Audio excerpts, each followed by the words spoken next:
morning, good afternoon, and if coming home from working a long 9 to 5, hope you're having a great one as we bring to you another edition of BodySlamNet Talktagon, episode 36, with myself, Rami, and yours truly, Let's Max, go. the GOAT.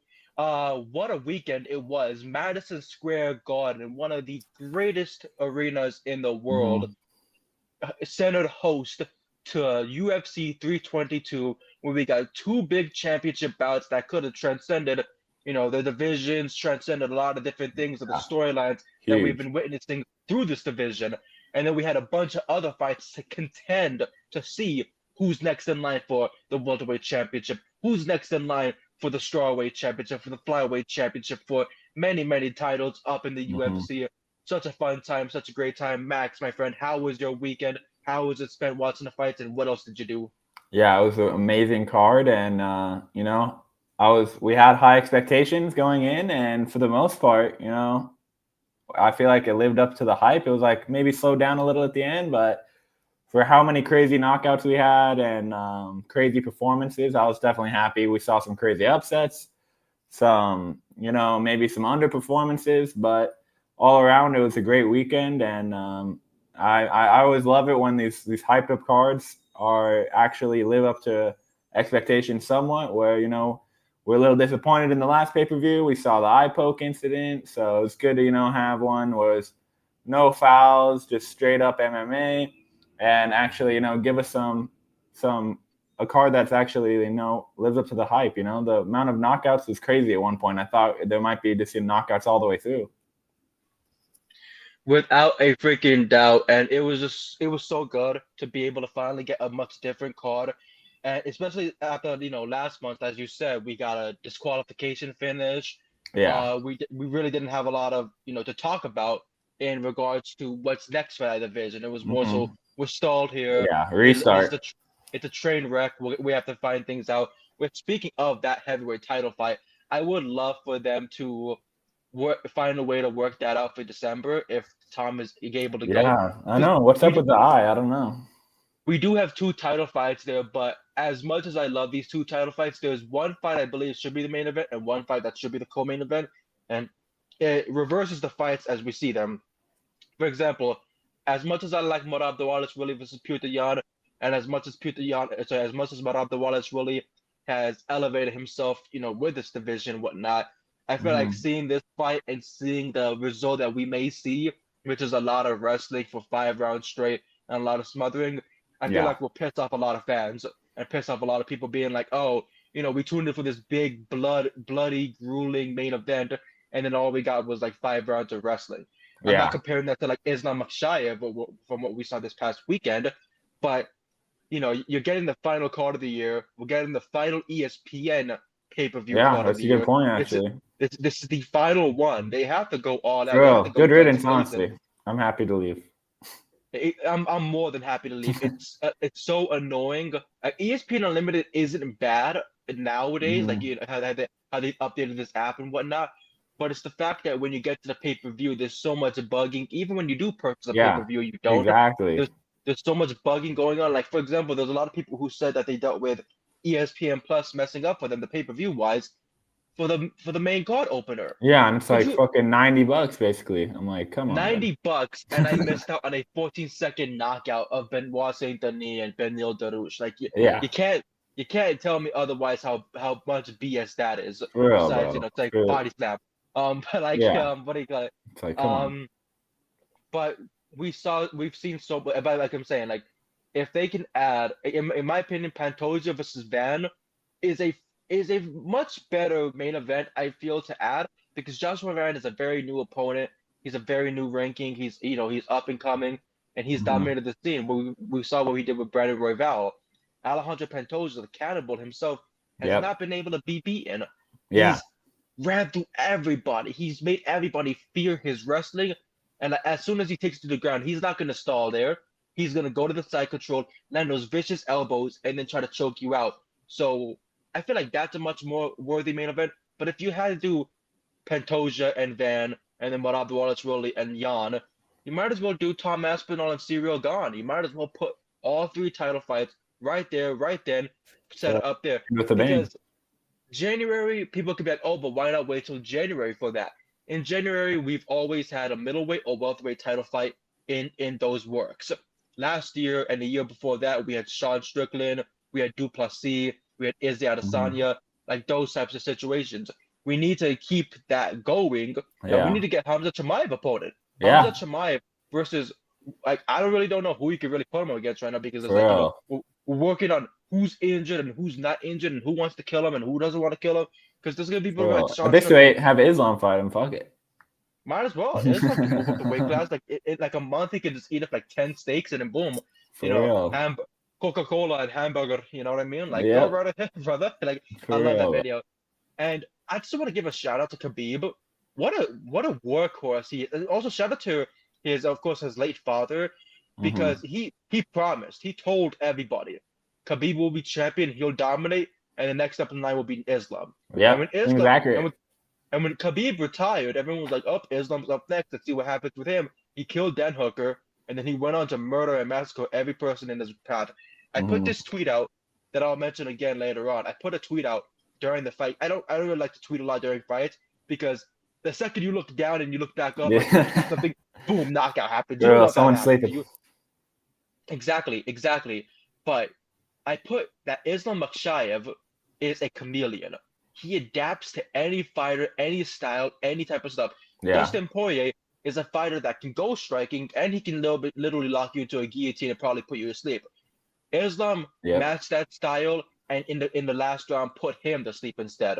And other fighters, like Alexander Volkanovski, just how good is Alexander Volkanovski to be able to go against Islam the way that he did, and keep it toe-to-toe and keep it very competitive until, like, the first fight. The rematch, The first fight legit was like, oh, it was very close. It looked like Alex won. Then the second fight, of Islam just adapted way more. He used that time of just, I got messed up so badly, I'm never going to face that again. Even if I won, I'm going to go back in there, and I'm going to prove to everybody that I'm the best in the world. And he certainly did. He knocked out Alexander Volkanovski. And then that sent Volk into a downfall for a moment with the Ilia Topuria knockout. But then when he bounced back with Diego Lopez and whatnot, everyone was like, oh, maybe we finally got back Alexander Volkanovski. But then you still had that scary division of just Lerone Murphy looming around, Mosa Evalon looming around, Aljamain Sterling, one of the crack at things, Diego Lopez as well. Like, there's so many. Running back. Yair Rodriguez is still a guy there that, who won a big fight. And the UFC was like, you're next in line for the title. And then we saw all these knockouts happen. They're like, well, we don't know. Maybe not. Maybe not.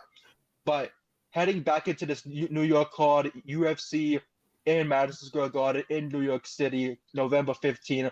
The event marked the promotion's 12th visit to New York City and first in UFC 309 in November 2024, where that headliner was Stipe Miocic versus John Jones for the heavyweight title. Who knew that would be John Jones' final title defense? Yeah. Then he'd just never to be seen again. Never to be seen again. Islam and Zhang Weili both vacated their titles in May to respectively move up to the welterweight and to move down to flyweight to challenge for the respective championship. The bantamweight bout between Malcolm Wellmaker and Suri Sadi was scheduled for this event. However, Sadi withdrew due to a shoulder injury and was replaced by, at first, Cody Haddon. 2 days before the event, Haddon also withdrew and was replaced by promotional newcomer Ethan Ewing. And wow, it's him. Opportunity taken and opportunity seized. Like, my goodness. Yeah, fuck. At the weigh-ins, Beneil Dariush weighed in at 157.2 pounds, 1.5 pound over the non-title fight limit for lightweight. The bout proceeded at catchweight, and he was fined 25% of his purse. But, even if he was fined 25% of that purse, Jesus Christ. I think Benoit Saint Denis took more money than he should have. Yeah, dude. He got the performance of the night bonus, he got the purse, and then he got his own purse. Those extra pounds didn't help much, I gotta say. Not one. 14 seconds of extra pounds. But let's get right into it. We had the early prelims start off on UFC Fight Pass, where they're promoting it quite a lot. Of course, they're trying to get everybody to be subscribers on there. Yeah. I don't want to. They know they're almost done. Exactly. They know that, Paramount's coming up, and if nobody remembers, Combate Americas, which is owned by the former owner to the UFC, used to be on Paramount. It was promoted heavily. Nothing ever really came to big fruition because not a lot of people watched Combate America. And then there's also Bellator. During the Spike days, the Paramount days, the Paramount Plus days, and then bought out by PFL. And since then, it's just like Paramount was looking for the next big thing for sports because they got football, they got horse racing, they got a lot of CBS products where you can watch a whole bunch of things, but they needed something that was big.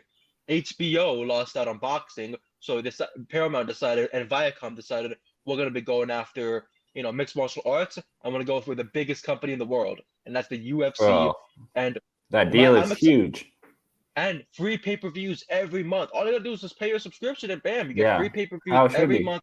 All of it, and it's so exciting. We're gonna get 2 fight nights, a pay-per-view, all like 3 events for like what, $15-20 a month or whatever. I think that's a great price. Yeah, better than 90. Fucking bullshit. Plus on top of the subscription. On top of the subscription, and just everything else that they came into. Bro, like, they were straight extorting us for real, bro. Like fucking Dana with these fighters, for real, bro. Fucking taking all my money. He extorted me for millions.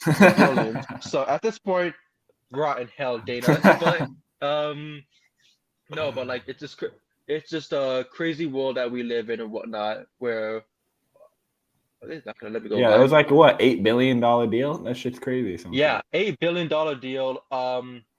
And we got all these free pay-per-views, so it's gonna be very, very exciting. Heading into our first fight.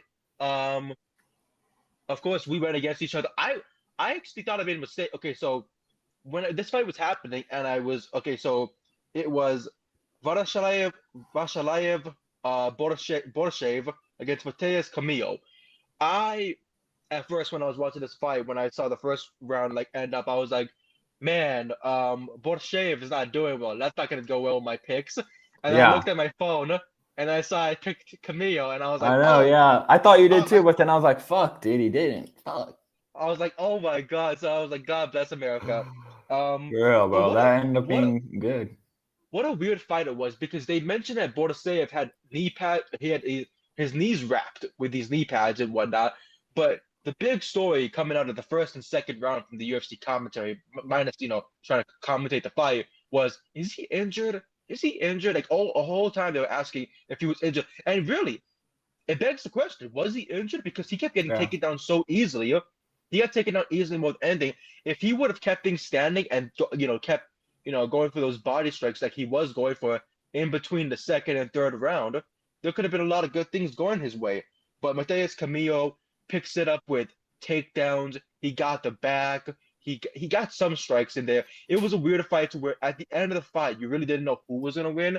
And it might as well, you wouldn't even be upset if it was a draw, because both guys were equal in how bad the striking was. Yeah. And equal in how bad the wrestling was as well, because you ask yourself, what the fuck is going on? Yeah, I thought it was closer than some of the judges, put, but I definitely think I'm not mad whatsoever. I'm definitely I think the right guy won. A lot of people probably thought Camillo won those 3 rounds, but really, if you look at it in an honest way, you're like, neither guy won. Not it came up to I'm putting 50-50, but I put in 51 for this round, and that's it. You know what I mean? 51-49 and whatnot. But it wasn't a game changer, and it wasn't something huge. Neither guy landed a big knockdown or landed something that was massive for the fight. It was just Mateus just trying to survive to the end. And Borshev dealing with this weird injury, it looked like. Yeah. But what were your thoughts on this opener? Yeah, it was nothing too crazy, like you said. Both guys didn't really impress me too much, honestly, where Camilo was kind of starting to gas out a little bit, but then Borshev was not able to capitalize whatsoever. So neither guy really looked too good, but, credit to Camilo getting the win, got his first UFC win. He's only 24 years old, so, lots of time to learn and improve. So hopefully he can work on that cardio a little bit, because he was definitely gassing out towards the end. And even in round 2, at the end of round 2, he was looking pretty gassed. But Borshev never was able to capitalize off that fatigue and, ended up falling behind on the judges' scorecard and never was able to catch up. So, it's a tough run for Boychev. I think, that's 3 losses in a row. And he's only won 1 in his last 5. So definitely not looking too good for him right now. And he, has been around for a little bit, but it's looking like it might be on the downward for him. Now he's 8-7-1 for his whole career. So he's barely above 500. So I don't know. It might be time to be cut for him, unfortunately. It might be time. And Camilo just barely survived. He barely kept his job anyway. And it's just, it's a crazy world we live in where we have to deal with. And it's funny too because they're both lightweights, but it looked like they were both middleweights. So yeah, I got confused by that weight class. I'm like, brother, you guys look bigger than you are. Like, maybe the weight cut is affecting him.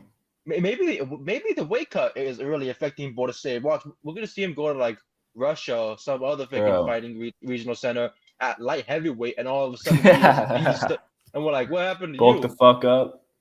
He's just start shrugging. Yeah, I mean he's pretty big for the 155, and he is. Clearly doesn't seem to be working lately.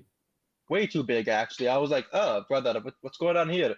But Mateus Camilo picks up the win there just to keep himself alive. Really, that's really all it was.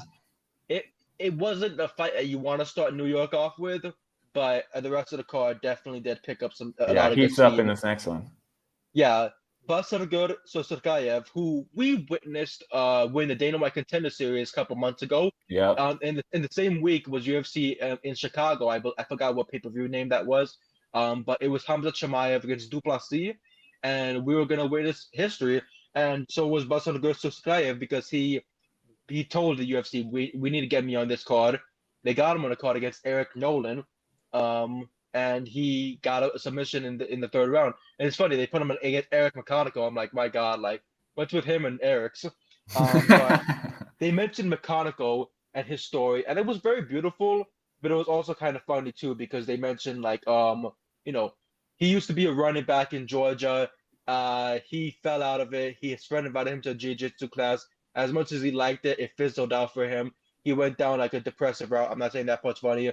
But then when he met his now wife, they had 5 kids. And so he decided, I'm going back to MMA. I'm like, brother, of course you're going back to MMA. You need that money. Like, my goodness, 5 freaking kids. For like, real. Do you eat? Is that why you're weight cutting? Because like you can't eat at your house? But like it was just wild. And then of course, Sosirkayev said in his pre-fight interview, I will never ever do what I did before and fight twice in 1 week. He said it took so much out of him, and boy, did it ever. But this fight was so interesting because Eric McConaughey had a shot at winning in every round until he got caught with a clean strike. Yeah. He came out here looking like Khalil Roundtree with the knees and elbows and the striking. I'm just like, my goodness, like, are these guys twins? Like, and it was funny because in his corner was Jared Cannonier, I believe. So you got Jared Cannonier in McConaughey's corner. He's trying to land these Muay Thai knees and elbows, trying to take out Sosirkayev. And Sosirkayev decided after 2 rounds, like his coaches said, don't wrestle. Just go out there and strike. Just go out there and strike and do what you got to do. And those 2 rounds were very, very good advice. Those 2 rounds were very iffy because they were so much in a clinch that every time they struck with each other, it was sloppy fighting and then going back into the clinch and trying to get the wrestling going. McConaughey was working really well, but it was that 3rd round that sent him like a Patrick Star, like a starfish, and he was flaring his arms out after he got caught with that beautiful right hook, and then he just collapsed. Yeah. And props to Sosirkayev for not going in for any extra blows. He saw his opponent was down and out like tantric, and he said, I'm not going to do anything else. I'm good. And he gets himself the big win here. Shocker, he did not pick up a bonus. Like, what? Come on, dude. He got a bonus. He had a bonus that fight. All of a sudden, we're like, yeah, that's too many bonuses in your career. Are you Charles Oliveira? No, I don't care about you. Like, brother, like, but I'm like, that should be a fucking bonus. Come on, bro. Bro literally walked off, KO'd him. What more do you have to fucking do? Exactly. After the opener was a decision fest, and we're like, okay, what's gonna happen next? And we get a knockout. They're like, yeah, but we're gonna wait until Bo Nickel to get. So like, we're gonna save it for these other guys. I'm like, come on, bro. Give a bonus for a bonus performance. I'm like, that seemed like a bonus winning performance, but I'm like, fuck it. Some cards have more bonuses. You know what I'm saying? It's like some cards are shit, some cards are actually good. So, maybe give the good cards more bonuses. I don't know. It seems like a crazy concept. in my opinion, how the hell did we not get a fight of the night? Yeah. Like in my personal opinion, we got a freaking fight of the night between it was either um I'd say Ethan Ewing and Malcolm Wellmaker, or Gregory Rodriguez and Roman Kopylov. Those Yeah, I two agree. are the ones that gave us fight of the nights, and they didn't even get that bonus for it. Like Dana White was like, For real. "Man, New York City, huh? New York City, so rich, so enthrined. Oh my goodness, we have this big partnership with WWE and TKO. John Cena's retirement's coming up. Everyone's here in New York for this We just fight got and 8 billion that. from Paramount. Fuck it, we ain't doing shit. Like No what the bonus. hell?" But Boston Sorgayev picks up that big starfish knockout over Eric Yeah. McConnell. There's just no way to other put it. That was just clean as a whistle. What were your thoughts on Sorgayev Yeah. picking up another win after debuting a couple months ago? Obviously, what a knockout. Absolutely insane. Like, the way he went down was just crazy. But honestly, it was closer than I imagined until that moment. So credit to McConaughey for making it a tougher fight than I expected going in. I thought that Susakarev would, have his way with him, have a dominant performance. But McConaughey put up a good fight, but unfortunately couldn't last the entire 3 rounds. But, I'm not too mad at him for he put up a valiant fight against a big favorite. But yeah, Susakarev is definitely one to watch, man. Undefeated, knocking dudes out like this, submitting guys. So this dude's a finishing machine. I definitely think that, maybe he doesn't need to go too crazy of a step up because McConaughey actually did pretty solid until that moment. But, move him up a little bit again. Don't need to rush him too much. He's a young guy as well. So, lots of time to go. 24 years old and all the potential in the world. So I think that this guy is definitely going to be one of those dudes in that division that is going to be ranked in no time. And next thing you know, he'll probably be fighting in the top 10, top 5. And then we'll really see where he gets tested because he's looking like he might just keep steamrolling through these guys as long as he keeps improving fight after fight and keeps getting better because right now he's looking amazing. And this is only his, second UFC fight, third one counting the Contender Series. And he's just looking like so dangerous. And the fact that, he was able to face some adversity early on in the fight where McConaughey wasn't making it easy, but he kept going for the finish and was able to ultimately get it in that fashion was just amazing to see. So, yeah, he should have got that bonus. These damn motherfuckers are greedy, but I'm sure he'll get more in the future for sure. I already saw what next fight he should take on. After looking at the rankings, I would have loved for him to fight Joe Pyfer, but Joe Pyfer has Absupsi and Magomedov coming up, or he did have Absupsi and Magomedov coming up, or whatever. What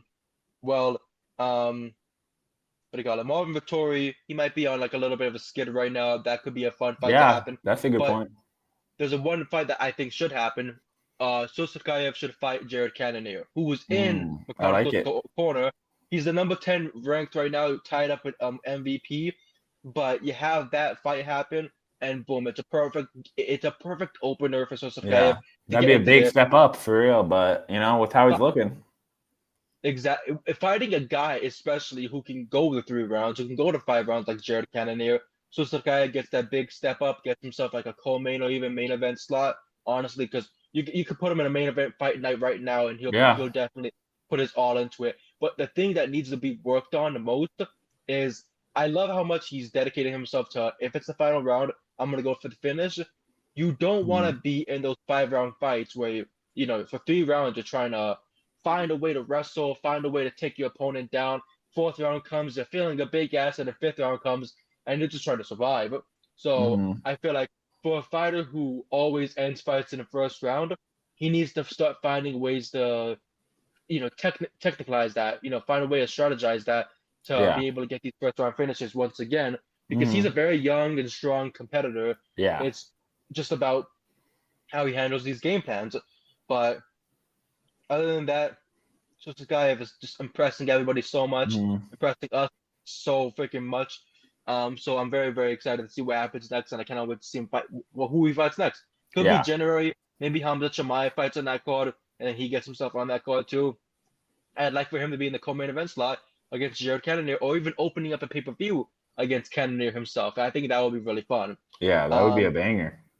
Our next fight was women's strawweight action. Fatima Klein against the always veteran legend Angela Hill. And my goodness, Yep. there was only one way to describe this: one-sided beating, one-sided Yeah. domination. Just a beautiful performance from Fatima Klein, who Yes. just No came kidding. into this one Sheesh. so freaking hungry and so determined to just get her freaking a big win here. And Mm. of course, as we see on the fight picks here, of course the Porsche fight did not go well, but Susakayev helped you out, Yep. and of course Yeah. Klein Got did my as first well. win on that one. Klein was just Glad a we got freaking Klein. Sheesh. crazy monster she was. Every time that Angela Hill tried to get in her way, she would land those beautiful knees and just keep jabbing off her head. Even with Yeah. the wrestling was very crisp, and it was like, wow, this division's getting so good and getting Hmm. faster and faster. But my favorite part was at the end of the fight when Angela tries to get up and she gets hit with that hook, and she Yeah. tries to get up again and she got hit with that head kick. I'm very freaking shocked she just said, I'm good. Like she's never been Yeah. finished. For She's real, bro. never been She's so finished before, tough. and it's crazy work. Like my goodness, her toughness is on a different level. You might as well freaking like just say put her as a Yeah. champion, and if you can't knock her out, then you don't win. Like you know what I mean? Yeah. For Until real, someone can bro. knock her out, she's the baddest motherfucker. But what were your thoughts on Klein getting this big win here? Yeah, hugely impressive performance, man. Especially against a veteran like Angela Hill, who's been around for so long, fought the best of the best, always making him competitive most of the time. But in this case, not so competitive. Klein was just dominating every aspect of the fight, the stand up, the ground, everything, the pacing, and it was just her fighting there. And I was just massively impressed with Hill's ability to not get knocked out with how much punches she was eating. But ultimately, yeah, it was all Klein all the time in there. And another young fighter, 25 years old. So another young fighter. This card's been full of them. Lots of high potential athletes coming in here and actually living up to expectations and putting on a show that is going to get them to that next level that they want to go to. And she's just looking like one of the best prospects in that division right now for sure. And right now, we're not exactly sure what's going to happen next in that division. Is Zhang going to come back down, or is she going to stay up? I'd assume she's coming back down, but once that gets sorted out with who Mackenzie Dern's going to fight next, I think that Klein, if she can keep winning, she'll definitely be up there in no time because that was just absolutely insane how she was just able to completely dominate Hill from start to finish, not really giving Hill much moments at all in the fight. And thankfully, we both predicted Klein because, sheesh, that was just dominant fight, and making us look good with the picks a little bit. So we'll take it there, always, and then looking good while doing it. Absolutely dominating performance. Hate to see Hill get dominated like that because she's a fan favorite, but sometimes these young, hungry fighters are just there to do just that, take your spot, and make you look bad in the process. And their career comes first, and she's definitely looking like she's going to have a long career for sure. A long career and a very, very fruitful opportunity to continue on in this women's strawweight division because after we saw the events of this past weekend with the championship bout in the flyweight division, of Mm-hmm. course, Zhang's got to think about what she wants to do next. Yep. And now it's about how this division's moving forward. Like Mackenzie Dern has so much on her plate. Like Yeah. they legit said, winning the championship is going to be hard, but defending it is going to be even harder. And Mm-hmm. there's so much on her plate. And it's going to be very fun to see what happens, in the future. Our next fight was featherweight action, Pat Sabatini against Chepe Mariscal, and wow, did we pick? It was such a weird fight too. It was such a 50-50 fight. If you picked Chepe, okay, cool. If you picked Pat, Yeah. okay, cool. Like you really didn't know how to handle how this was gonna go Mm-hmm. out.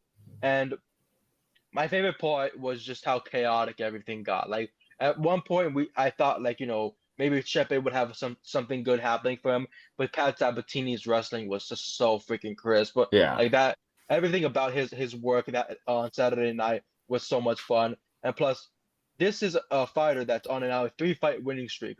His last 3 fights, he's just dominated the wrestling. His last time he lost was at UFC 295 in 2023, November 11, in MSG, by the way, when he got knocked out by Diego Lopez.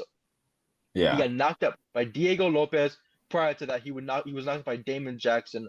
But since then, he's been wanting the opportunity to come back to New York and put on a performance. And boy, did he ever! Chepe Maniscal could not have anything for him, and he was just getting ragged all around there, like Pat Sabatini wanted him to. What were your thoughts on Sabatini picking up this win here in the featherweight division? Yeah, really good performance against an undefeated fighter in the UFC, where Chepe's been rocking everyone in the UFC, was 5-0 up until this point. So Pat gets revenge from a regional scene loss to Chepe. They fought back in 2018, and now they're running it back all these years later. Really different fighters now, but Pat showed that he had improved more and, was able to control most of the fight. Almost 11 minutes of control time in a 15-minute fight. That's going to be tough to win a fight for Chepe if you're being controlled for that long.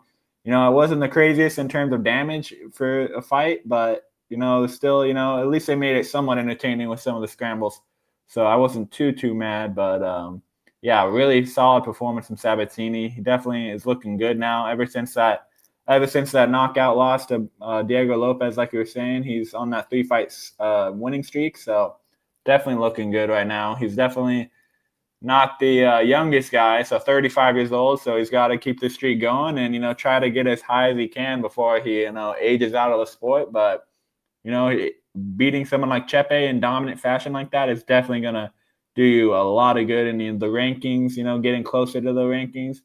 And, he's going to be a tough matchup for anyone out there, as long as they're either going to knock him out or he'll probably control you for most of the fight, because that wrestling was looking on point. He was just so determined to control the fight the entire time. Chepe was just a little bit overwhelmed with how hard it was for him to get him off. So all credit to Sabatini for making Chepe look pretty bad in there with how dominant, Sabatini's wrestling was. I think he maybe could have even gone for a finish with how dominant he was, but no point is if you're making it look that easy, you may as well just make it an easy day in the office, especially against someone dangerous like Chepe. So I don't blame him there. Don't blame him at all. And I was shocked because I picked Madison and I thought, oh, this is gonna be really good. This is gonna be this is a very easy win for me. And I asked my buddy, I was like, brother, you bet on this fight? He was like, no, I didn't. I'm like, all right, don't worry. I was like, you know what? It's okay. Who cares about free money? I'm glad you didn't bet on this fucking fight because my goodness, it was like, yeah, that's your freaking parlay, and you might as well got fucking screwed. But wow, just Pat Sabatini. I cannot wait to see what he does next because he's improved so much. He lost Diego Lopez, and he said, I'm not gonna go back there again. And I cannot wait to see what happens next for him, especially in his featherweight division. But heading into our next fight, sorry about that. And our next fight, it was Kyle Dawkins, who I mentioned to my buddy. I'm like, he looks like this wrestler named Joe Hendry. Go to your phone right now and look up a picture of Joe Hendry. Joe Hendry. Yeah, Joe Hendry. Joe Hendry. Rami was seeing lots of comparisons to the fighters. He was seeing lots of different, people, celebrities, He was seeing lots of them. He was letting me know. Wait, what is it? Joe Hendry? Yeah, Joe Hendry, yeah. I wasn't seeing a lot of celebrities. I saw like that guy. That's pretty much okay, I see it with the hair. Yeah. With the hair, the freaking blonde hair. Yeah. My brother saying his name, man. That shit is funny. He appears, I believe, in Joe Hendry or Kyle Dawkins. For real, bro. GM3 has been fighting for so long. You might as well. You would probably think that he was in the Game of Thrones era. You know what I mean? Like, he looks like one, low key, bro, with the beard and shit. The guy has taken on so many fights since I've started watching MMA that I feel like I've seen more GM3 fights and Paul Craig fights than anybody else really. Like, if you need a guy that's gonna give you scary jiu-jitsu but not have a great chin, Gerald Mearshart and Paul Craig are those guys, and it's not even a disrespectful thing to say, but no, I mean they're in there against so much good fighters, dude. They're throwing them to the wolves. Look at Gerald Mearshart since 2024, lost to Renan the Ritter, lost to Brad Tavares, lost to Michael Olashek, lost to Kyle Dawkins. Like, my God, that's fucking 4 in a row now, brother. Almost all of them finishes too. His last 2 wins were over Edmund Sabazian and Brian Barberena. Sorry. What happened to Brian Barberena? Yeah, that's a good question, bro. Good fucking question. Is he still? Yeah, is an American mixed martial artist formerly fighting in the middleweight division in the UFC. Maybe he retired.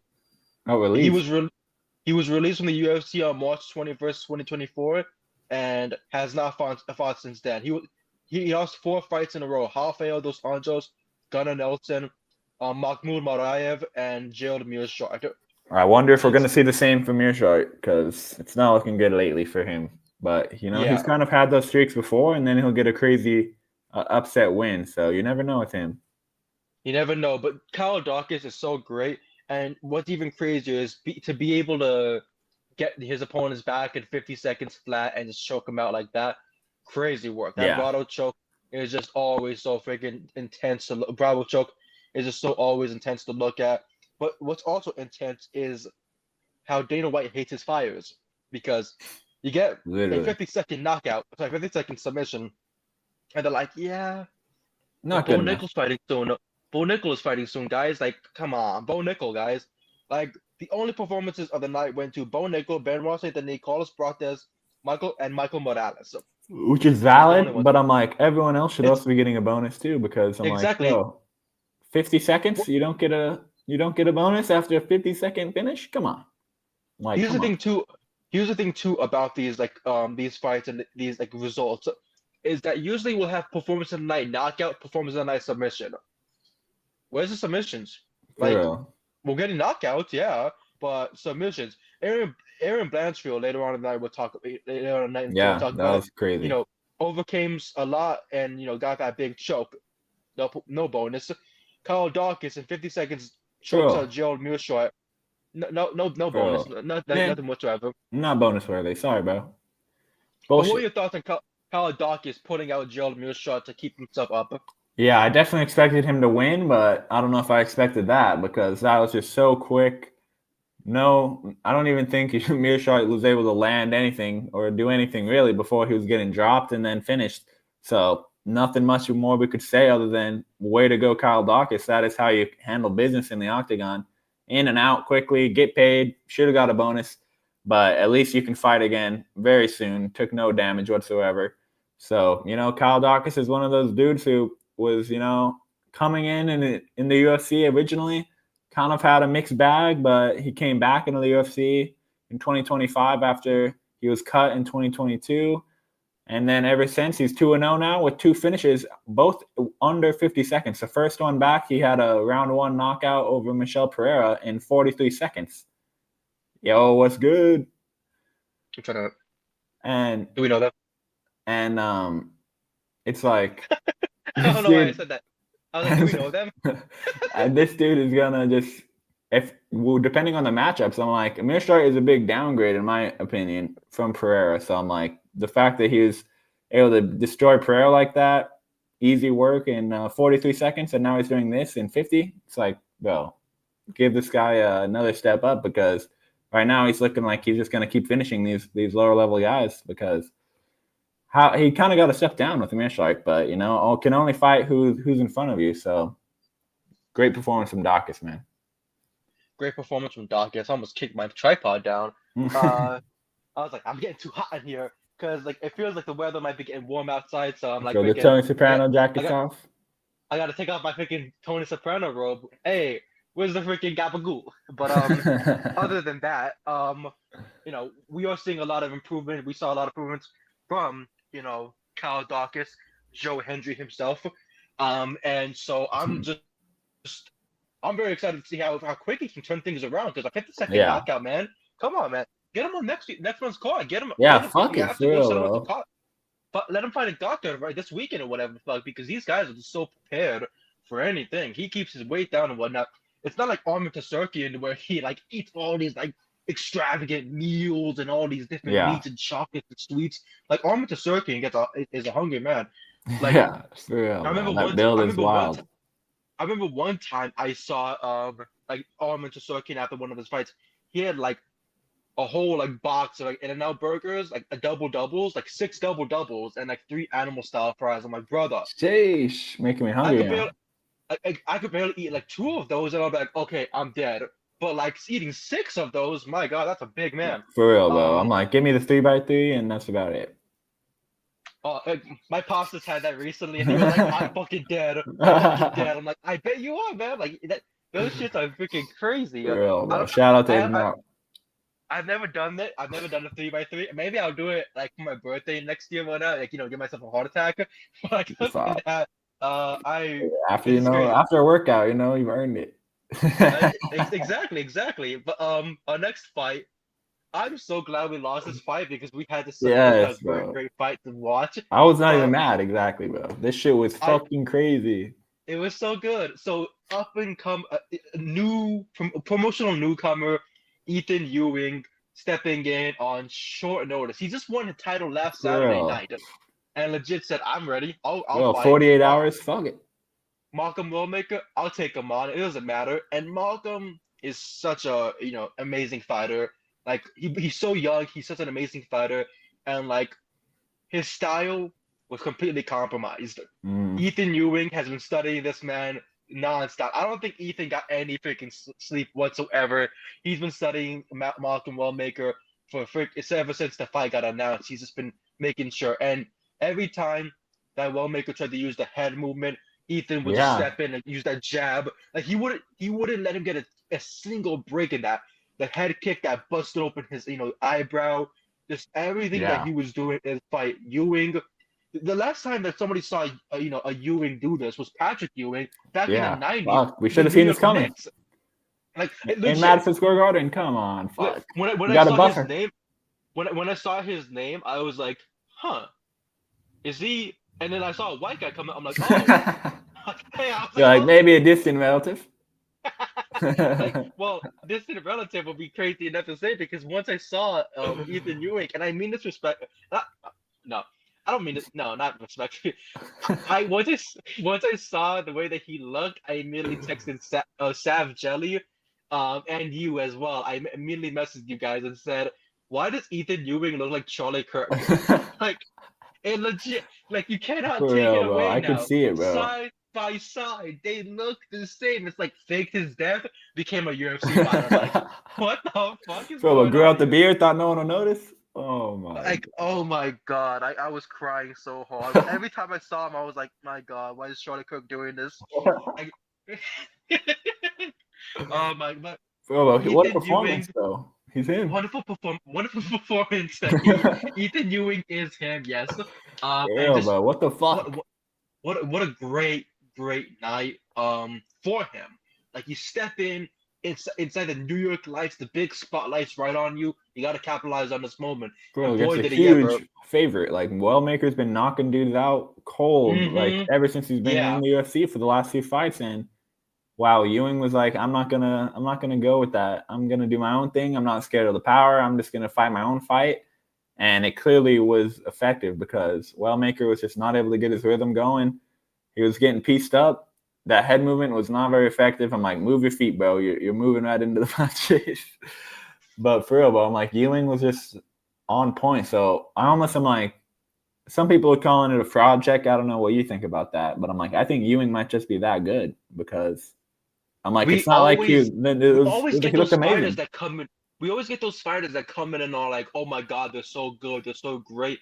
And we're like, but he went against somebody who's this up and coming, big shot that got put down. Like, for example, let's see it as like whenever, up and comer, great as hell, just an absolute, dog at the time, Conor McGregor, at the time was an absolute dog, just won the featherweight championship, moves up to lightweight to fight Rafael dos Anjos, and they're like, oh, he's a stepped out. You want to fight Nate Diaz? And he's like, I'll kill Nate Diaz. Like, nothing. Choked out. Hype train derailed. Recently, we saw another hype, like with, Bo Nickel. He got destroyed by Renner the Ritter, who was this new up-and-comer. People were like, oh, like, we don't know how Bo's a much better wrestler. And then, bam, knees to the ribs and put him down. And then Renner the Ritter recently has felt some, weird type of effects of, like, fighting. But, like, other than that, he'll overcome it. But we've seen so many of these like fan favorites, and people were like, "Oh, yeah, this guy, he'll be world champion." Like for example, Junior Dos Santos, he was this big up and comer, finally world heavyweight champion. He beats the up and comer Cain Velasquez, and then the next two fights, Cain Velasquez kills him. I'm not saying if you put these two in a rematch between Wellmaker and Ewing, we'll get a different, result. Maybe they'll meet down the line in the rankings once they're ranked because I think they're both good. Once they are ranked, I'm praying to God that they are both in the top 5, and we can get a main event between these two or a title fight because it's already a beautiful rivalry. Yeah, You got beat on the biggest stage in New York, Malcolm, on and short now notice. on a Embarrassing. short notice fight. Exactly. You were prepared for weeks on end, 8 weeks of training for any person you could fight. And this guy stepped in on like 48 hours notice and said, I'm gonna kill you, dog. For And that's real. what he did. So Dominated. props to Ethan Ewing. He made us all a very, very big fan, and he definitely deserved the fight of the night bonus more than anything. Yeah, for Um real, bro. No fucking bonus for that shit. It's just, I'm like, what is this? Bro comes in on they 48 they hours hate us. notice, doesn't even give him a bonus for dominating the guy that's probably the biggest favorite on the card, bro. Maybe not, again, maybe Islam was a bigger favorite, but one of the biggest favorites, you know? So, yeah, Ewing's definitely one to watch. 27 years old, has been undefeated ever since he lost his first 2 pro fights, was 0-2 to start his career, and ever since has been undefeated. So, dude, this dude is clearly actually a good fighter, UFC worthy by far, and, is definitely one to watch. I'm interested to see the Professor Finesser. What a nickname as well, bro. Got to point that out. He definitely finessed Malcolm Wellmaker in there for sure, bro. Took all that hype and took it for himself. So this dude's definitely a new fan favorite 100% after that performance. Wellmaker, I think, could bounce back. Definitely a Yeah, lot to learn from this performance where he was kind of not able to find his shots and he was kind of going for the one-punch knockout instead of getting some combos. But, man, definitely a learning experience. They're both still young, so it's going to be interesting to see where they both go from here. Ewing has all the momentum. We'll see if Wellmaker can bounce back. without a doubt. Our next fight was Aaron Blanchfield, who's on a very, very tough freaking streak as of late. Against Tracy Cortez, who finally overcame injuries, came back to the UFC, and is just trying to get back into that win column. Last time we saw Tracy Cortez fight, of course, she defeated Vivian Araújo. Prior to that, she lost to Rose Namajunas, Yep. but she did defeat Jasmine Jasudavicius in 2023, which was a big shocker to everybody. Like, wow, Jasmine lost. Melissa Gatto, Yeah. Justine Kish, Stephanie Egger, Vanessa Mello, all these names, even like back in the day of when she was 5-1 in 2019, she defeated Erin Blanchfield by split decision. This time around, Erin Blanchfield was not going to let it go to decision. She was not Mm-hmm. going to let that happen. But Tracy Cortez, she came out crisp striking, fast speed, and I love what they mentioned about her. You don't have power, but you have a lot of speed and technicality from her. Mm-hmm. There's so many Boxing was ways on that point. her boxing is always on point. And I know that she was recently training with a lot of the people like Henry Cejudo's team and whatnot.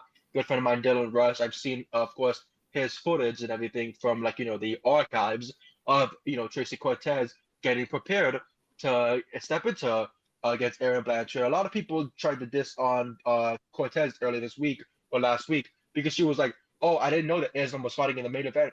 And really, a lot of people were like, oh, how don't you know you're on a pay-per-view card or whatever? You're only focused on your fight. Yep. Like I don't. Yeah. If, They don't have if you time for ask that shit. if you ask Ethan Ewing, oh, who do you think's gonna win, Islam or JDM? He's like, me. I'm trying to beat Malcolm Wellmaker, dude. Yeah. Malcolm Wellmaker is the same. Gregory Rodriguez, Roman Kopylov, all these people are so focused on the fight until after the fight, and they're like, oh, that's happening tonight. Wow, that's cool. For But real, yeah. Then they just don't have the time, and most of the time, where it's like they'll pay attention to the training partners and their own fights, but that's about it. A lot of the time for these fighters, because they got to be training all the time. No time to be fucking catching up on every card. exactly, and so with Erin Blanchfield, she steps into the UFC. She wins against Sarah Alpar in her debut in 2021. Move forward to December of that year, Miranda Maverick. Later that year, June 4th, 2022, JJ Aldrich, she chokes out. She snaps the arm of Molly McCann in November Yeah, in that New was York City, crazy. by the way. She fights Jessica Andrade. She chokes her out in that main event. She fights Talia Santos on the final fight for the Korean Zombie in Kalong, Singapore. She wins that decision fight, one-sided beating. She fights Manon Farrow in a main event in Atlantic City. She loses a very, very tough fight because Manon Farrow is just so crazy. Like Yep. the fact that Manon Farrow is only lost to Valentina Shevchenko just proves how crazy dangerous she is. Like this division is hard, but then you have Yeah. Manon Farrow going up against Jasmine Jasudavicius and putting her down. Like I'm just saying, like Valentina, I know how great Valentina is, but she's gonna have to pull out the performances she always does, like going 120% in a fight if Mhm. she wants to fight Manon Ferro and everybody else in that division. But then Rose Namajunas gets pieced up in a unanimous decision fight in Edmonton, Alberta. This past sorry last November. It took her over a year to come back. Erin Blanchfield came back, fight Tracy Cortez. First round, Cortez was doing her work, but then Erin Blanchfield was trying to get back into that cardio Yeah, system. Tracy Um, was good, looking good at the beginning for real, dude. I was Second worried for the round, we pick. started getting exactly. Second round, we started getting it even, but now Blanchfield was starting to work on the wrestling and trying to, gas out Cortez, and Cortez putting up a lot of boxing and putting up a lot of, velocity in all of his strikes. And she was trying to, go ahead and volume in her strikes, but she was trying to, go deep and deep, deep. But then that third round came, that takedown came, her back was taken. At first, I looked down and I was like, oh my God. And I was like, what? I looked back up because I saw, Wrestling Empire Roman Reigns dead. And I was like, whoa, what the hell? He died. And I look up and she's getting strangled. And I'm like, oh my God. For real, that was And a nasty ass and choke. that was a nasty choke. Erin Blanchfield picks up the big win here. No bonus. No bonus for doing some No great stuff, love, but bro. No fucking no love. no love whatsoever. But what were your thoughts on Blanchfield picking up that win in the women's flyweight division, where so much is moving? And that win right there could have capitalized her a lot. Yep, yeah, dude, that's a huge win for her. I was wondering what was gonna happen after she lost to Manon, where she had been undefeated coming into the UFC until then, and then she, faced that roadblock in Manon, just such a good fighter in her own right. But she's bounced back to really well since, got that Rose Namajunas win, and now this Tracy Cortez win, where Tracy's been looking good herself, and the boxing's been improving. The grappling's always a problem, but Erin showed that, even though she's not the most explosive in terms of her striking, when she does land, it has a decent effect. And then once she's able to get a hold of you, she's not going to be easy to get off. And once that choke was locked in, it was all she wrote, because she was not going to be letting go of that whatsoever. The way she had Tracy's neck like cranked during that choke would just look so painful. So 100% was not shocked to see Tracy tap out, because otherwise she's about to be put to sleep and no one wants to see that. So, man, shout out to Erin, man. One of my favorite women's fighters, always putting on, crazy fights, always fighting the best of the best. Only 26 years old still, and she's had, a good amount of UFC fights, lots of experience against the top of that division. Like you're saying, it's just one of the best divisions in the women's divisions, and she's one of the best prospects still, because she's only 26, so she still has so much time to improve, so much time to work on her game, and it seems like she is, because she just keeps looking better and better. Once you being able to submit Tracy Cortez like that is just super, super impressive. Able to actually finish her, because Tracy's has not been finished in the UFC until that point. So for the first one to do it is Erin Blanchfield. Is a huge feather in her cap. And, she'll probably be back in that title picture now after that win. So we'll see what happens with Valentina, who's going to be her next fight after her performance this past weekend. So, it could be her right there. She could be ready to fight Valentina finally after she's probably the most deserving, because she hasn't fought her yet. So Valentina's taken out pretty much everyone else. Let's see what Erin Blanchfield can do.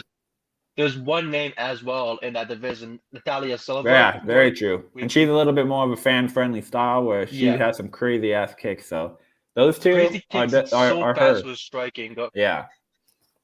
She's on a 13-fight win streak. Erin Blanchfield right now on a 2-fight win streak. There's one fighter that almost fought, Blanchfield, but they pulled out literally minutes before. It was Macy Barber. Macy Barber is set to fight at UFC 323 next month against Korean Silva. So that's going to be very exciting. Yeah, that's fun to watch. Korean Silva did defeat Dion Barbosa recently, and she's a number 9 ranked, fighter. If she can beat Macy Barber here, she knocks herself into the top 5. But if Macy can win here, extend it to 7, we'll have a 15-2 record.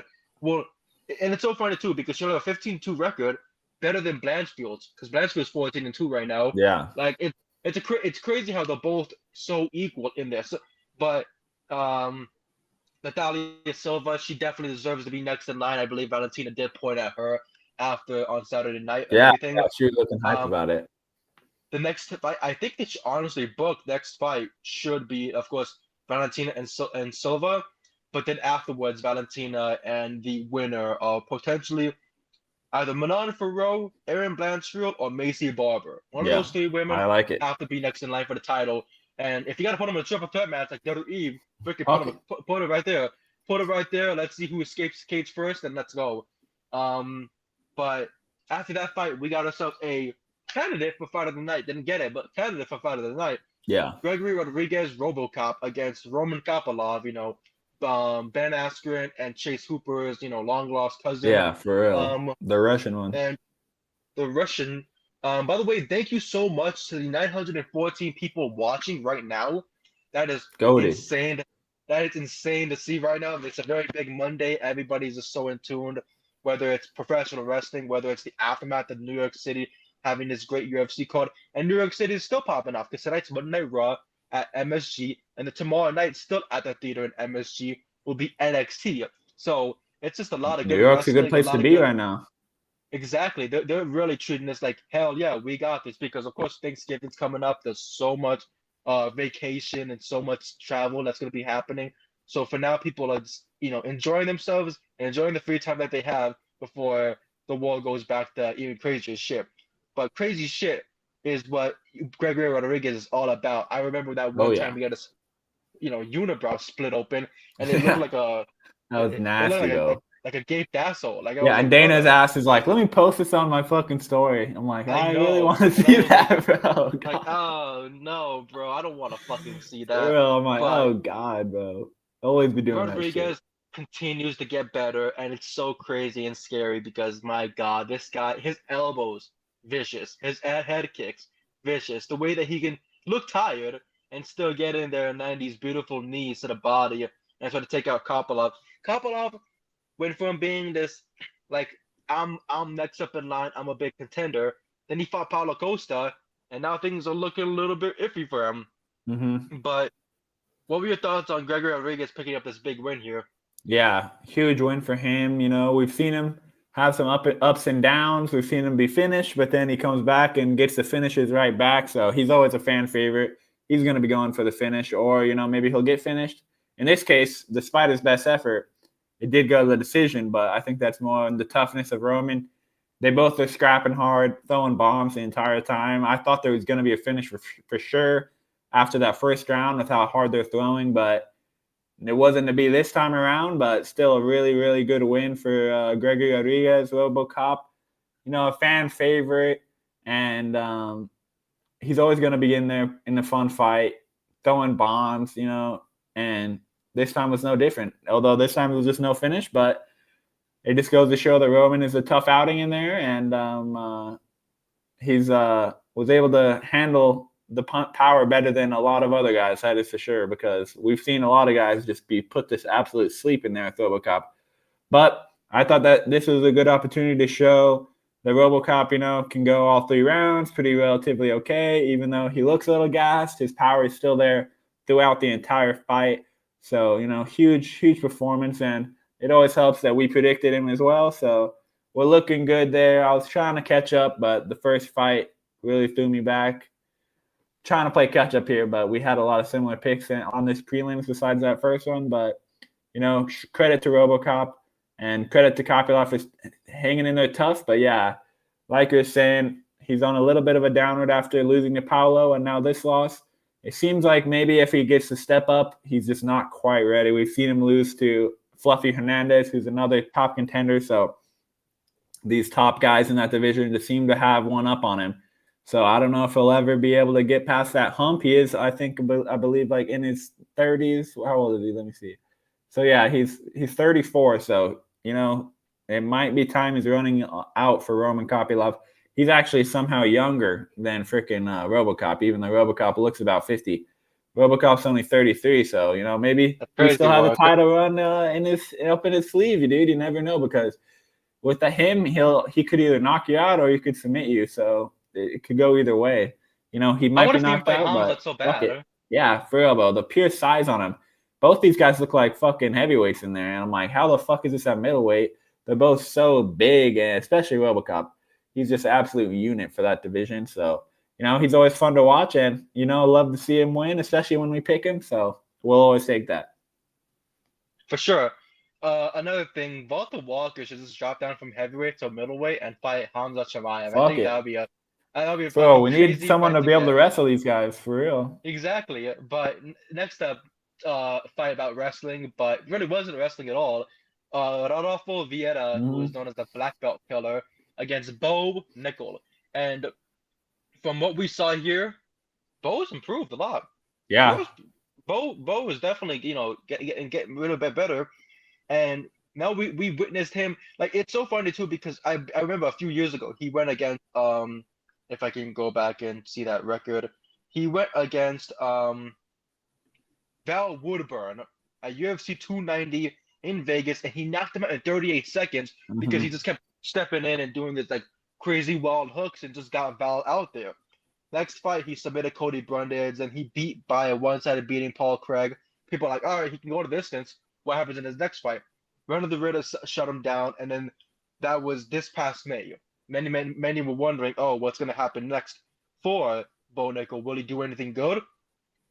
Performance of the night bonus, knocked out Rodolfo Vieira in the most triumphant way possible, ending the featured prelims off with everybody with their hands up in the air, like, oh my God. That shit was crazy. Bo Nickel's got knockout power. Like, people are like, oh, but what about Val Woodburn? Val Woodburn was an up-and-comer. Yeah. Rodolfo Vieira has been fighting in the UFC. You know what I mean? Like, he's been fighting in the UFC for quite some time now. He's been fighting there since, 2019?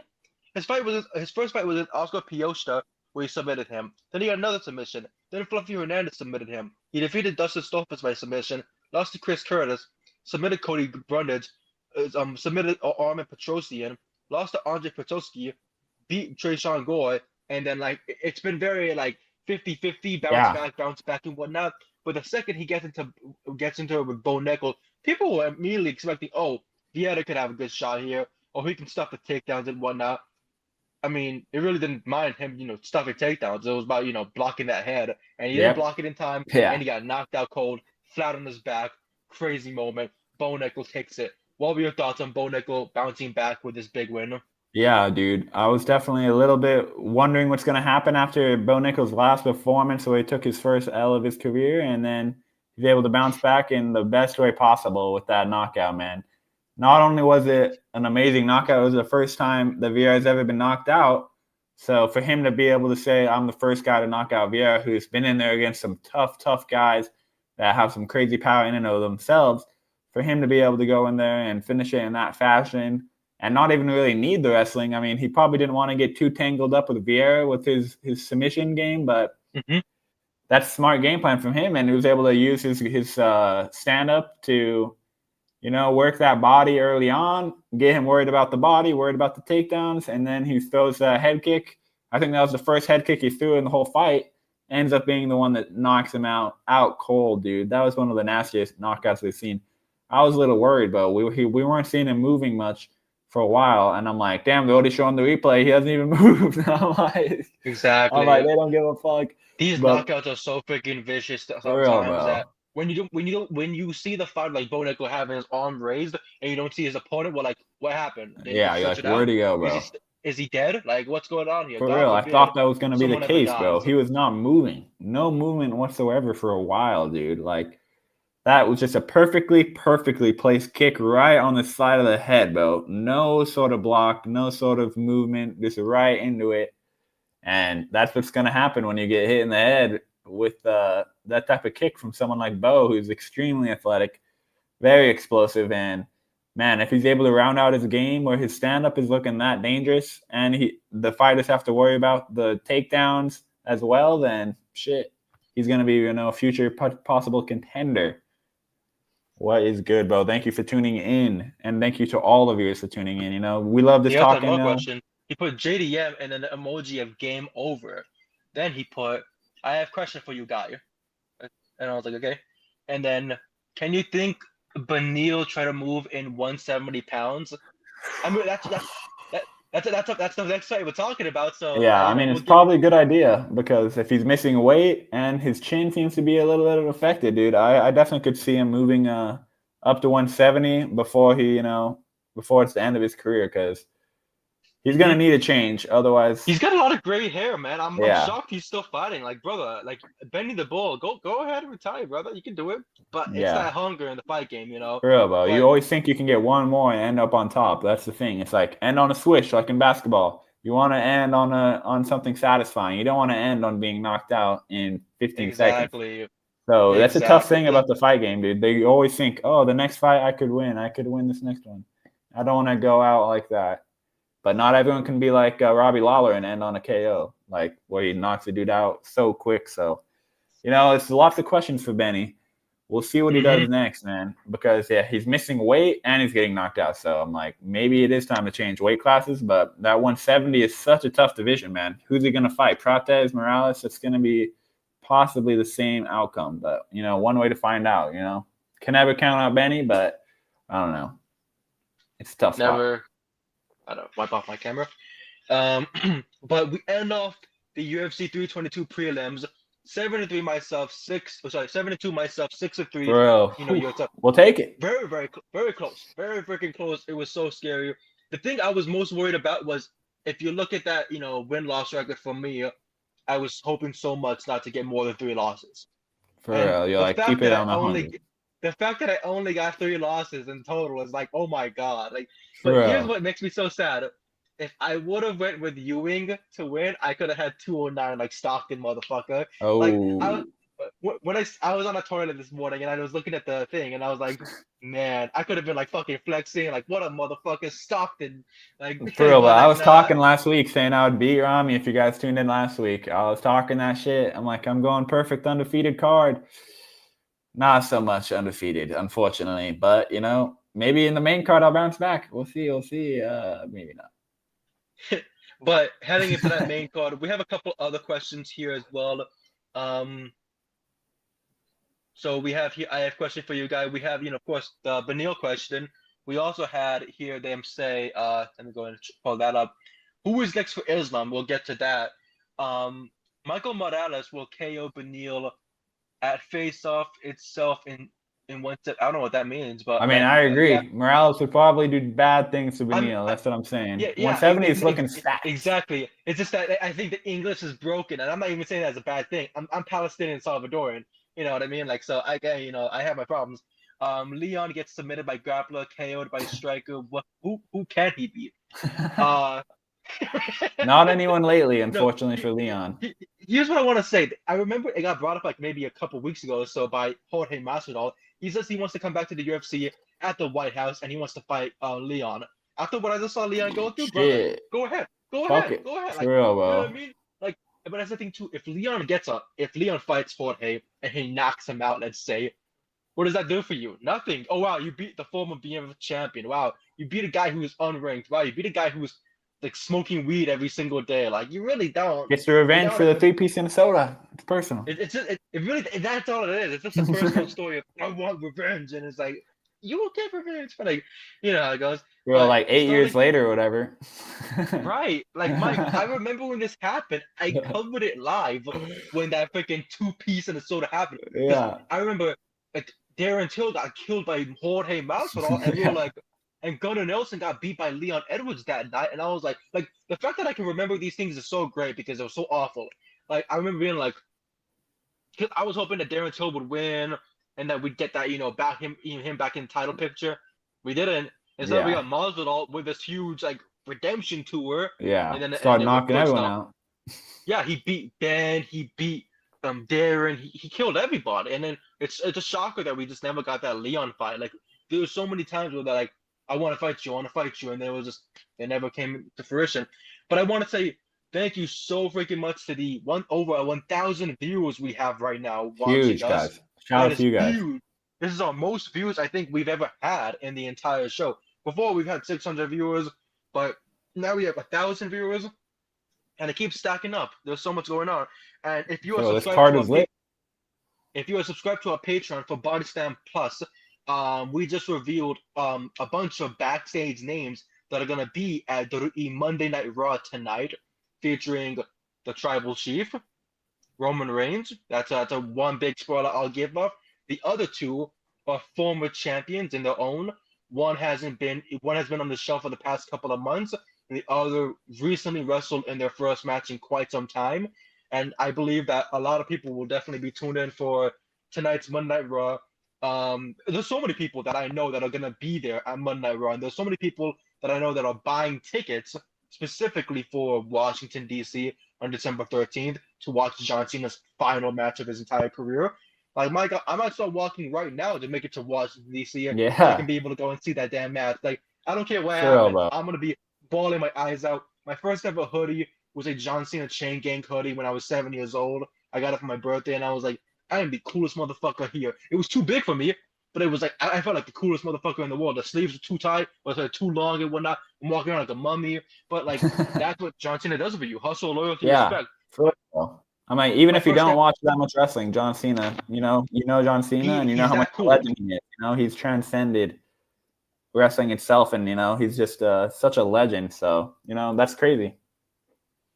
I don't think Ian Gary will beat up all bad. I mean, maybe, bro. After we saw how good Protez was, I mean, how good is Ian Gary? That's what I'm wondering.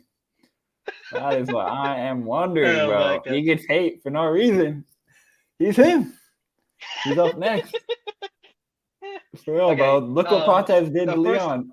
And now look what Ian Gary did. Although, you know, Ian was crawling on his fucking all fours in the 5th round, so maybe needs to work on that cardio.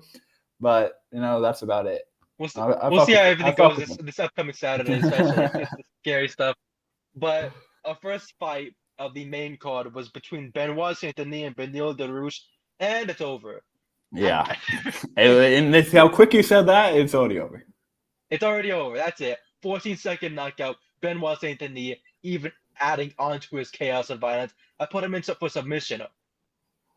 He got into that tight clinch. One punch. That was it. And it's over. Benoit Saint-Denis at catch weight of just 2 pounds, picking up his big win here. What were your thoughts on a 14-second knockout of Benoit Saint-Denis? Crazy ass knockout, bro. And BSD, you know, what a comeback. You know, I was a little worried for him after he lost to Moicano. And then he's bounced back amazingly since. You know, he had the Poirier loss and the Moicano loss back-to-back. And then ever since, he's been looking amazing. That Rufy win was huge for him. Rufy had all the momentum in the world, fighting nerd, coming in with all the momentum. And BSD takes that momentum, gets a finish, and then he one-ups that performance in this fight, getting an even faster finish. 16 seconds is all he needed. Those 2 pounds, like we said earlier, clearly did not help at all for Beneil. So, yeah, maybe it's time to move up to 170 for Beneil, but I don't know. Maybe it's time to consider becoming a coach. I don't know, but we'll see. I mean, it is interesting. He did a win against Moicano in his last fight, so it's not like he hasn't been able to win at all. But, man, if you're getting finished like this, which is his last 3 losses have all been by KO in the first round, you start to wonder for the chin. You start to worry for the long-term effects of getting knocked out like this many times in a row. And, you know, Benny's a great guy, so, you know, I hate to see that happen, but it's what he signed up for at the end of the day. So maybe it's time to change it up, but maybe move up to 170 and see what that goes, you know, do a little trial run up there. And then if that doesn't work out, then maybe we'll see. Maybe time to hang him up. But all credit to Saint-Denis. What a dangerous fighter in there. He's always going for the finish. Super entertaining. And he added another one to the collection of his many, many finishes. So he's definitely the God of War is an accurate nickname for him. 100% lives up to it, man. He's a scary-ass dude. So he's definitely going to be back in those title talks in no time because that was just absolutely beautiful win.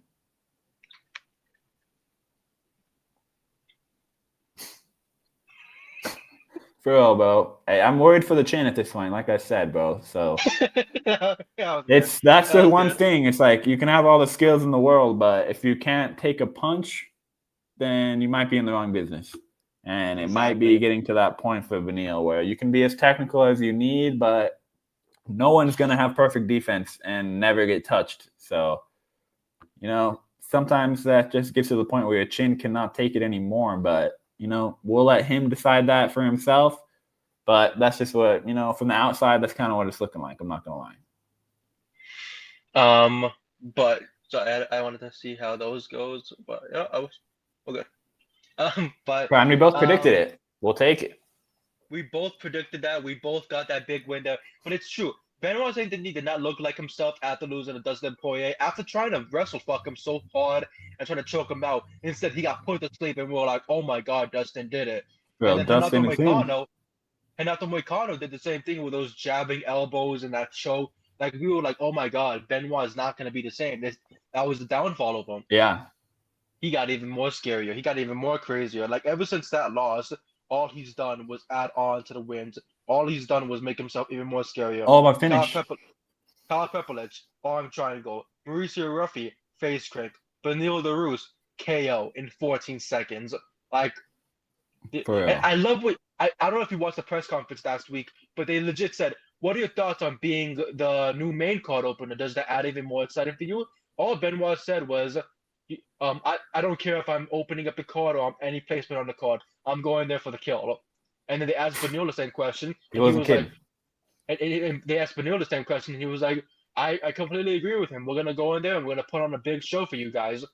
Yeah. 14-second fucking show, brother. Like, great. But our next fight was a meme fight in a way because, of course, what we saw, Pratis became famous for two things. One, having his back, taken, getting punched in the face, and he's just like, yeah.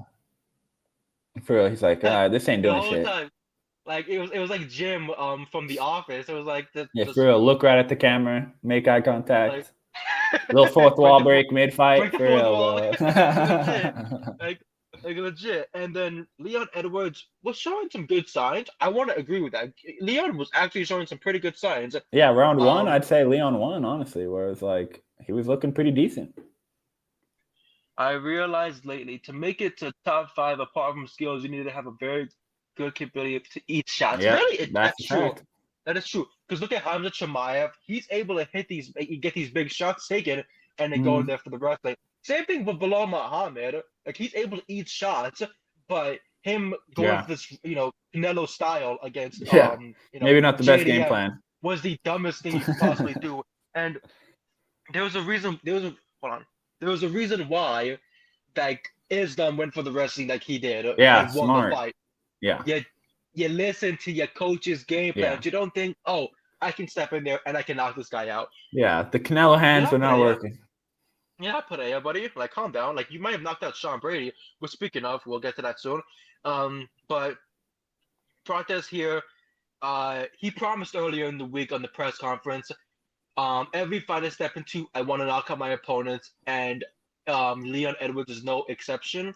Like he's not gonna go. I'm not gonna go in there and just give it my all. I'm gonna put him to sleep. And at first, Leon took the back. He landed those punches. He looked like he was doing pretty good for himself. And as soon as they broke apart, then they started yapping at each other. Exactly. Pratis lands that big freaking shot and then drops him. Face. My face was like, when I saw it happen. Bro, the way he fell, dude, was just like, I know. Oof.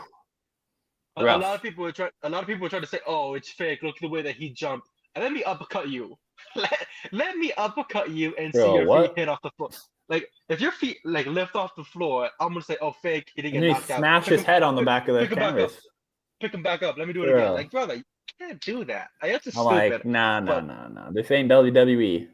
This is real fucking knockouts. Like this shit is bro. This is a real knockout. Hey, no, here's the thing that somebody pointed out. We haven't seen Jason Herzog in 2.5 weeks. Yeah, literally, bro. He's under his investigation, bro. Crashing out on Twitter. For real, bro. That shit is bad. God, what's going on here? Herzog is cooked. We don't get Herzog, and all of a sudden we get some finishes and some crazy ass moments. Interesting. Interesting. Huh?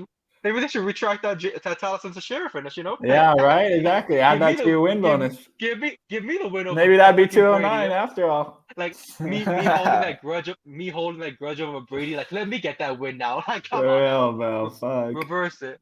Bro, that was just a crazy knockout. It was. Pratis is length, bro.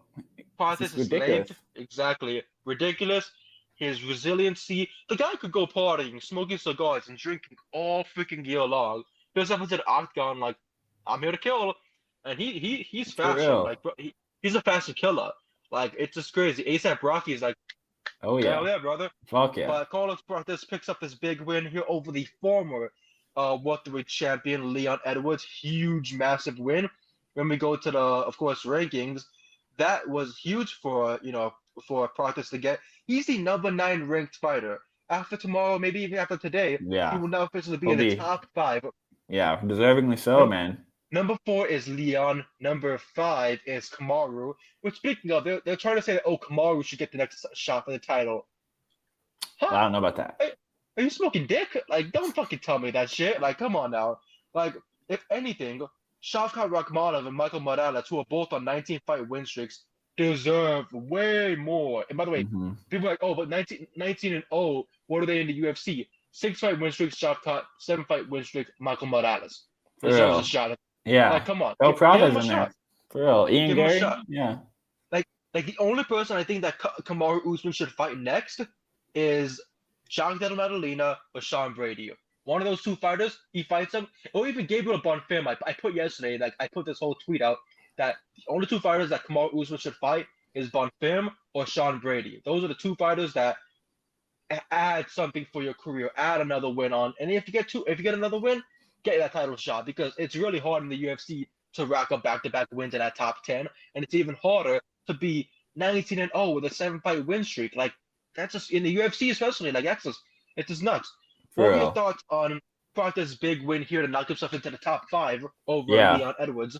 Oh, the first round was a little worrying, like we said, but once that next round started, they're kind of chirping back and forth. Leon seemed like he got a little unfocused, and then Prates, with that crazy length he has with that straight left, was able to get into range, close the range so quickly, send him on his ass. He was pretty much out already. Had to get one more for the road. That was a nasty-ass follow-up shot where Leon's looking up at him, smiling like he just woke up. And then Prates is like, you're going back to sleep with this one. So absolutely brutal finish. Hate to see it to Leon happen, but it's been a tough road for Leon these last few fights. Now 3 losses in a row, 2 finishes in a row. So it's going to be interesting to see where he goes from here. I'm not too sure. I mean, he's still probably, give him another top fight, a contender fight, see if he's able to hold off the next generation.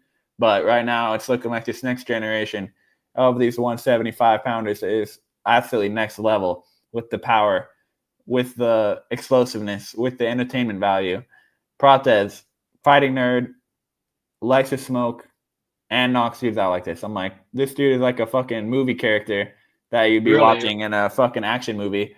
Some random dude fucking smokes, drinks, fuck it, and then he's ready to go knock dudes out with the straight left every time, bro. Or, an occasional spinning back elbow as well. Yeah, so, yeah. He's him, bro. He's definitely one of the most entertaining fighters in this division. This 170-pound division is just stacked full of contenders. I don't know if any of them will be able to take down Islam, but one way to find out. One way to find out, and it's going to be especially after his back got taken, Prates, like, he's going to have to definitely work on not getting his back taken. Because Islam is way different than Leon. Leon does not wrestle. Islam wrestles like his heart depends on it. He's a different level. Our next fight, after Prates won that big one here, 1,200 people are watching us. Thank you so much to everybody. Shout out to you guys, for real. Shout out all 1,200 people here. My goodness, it's freaking massive.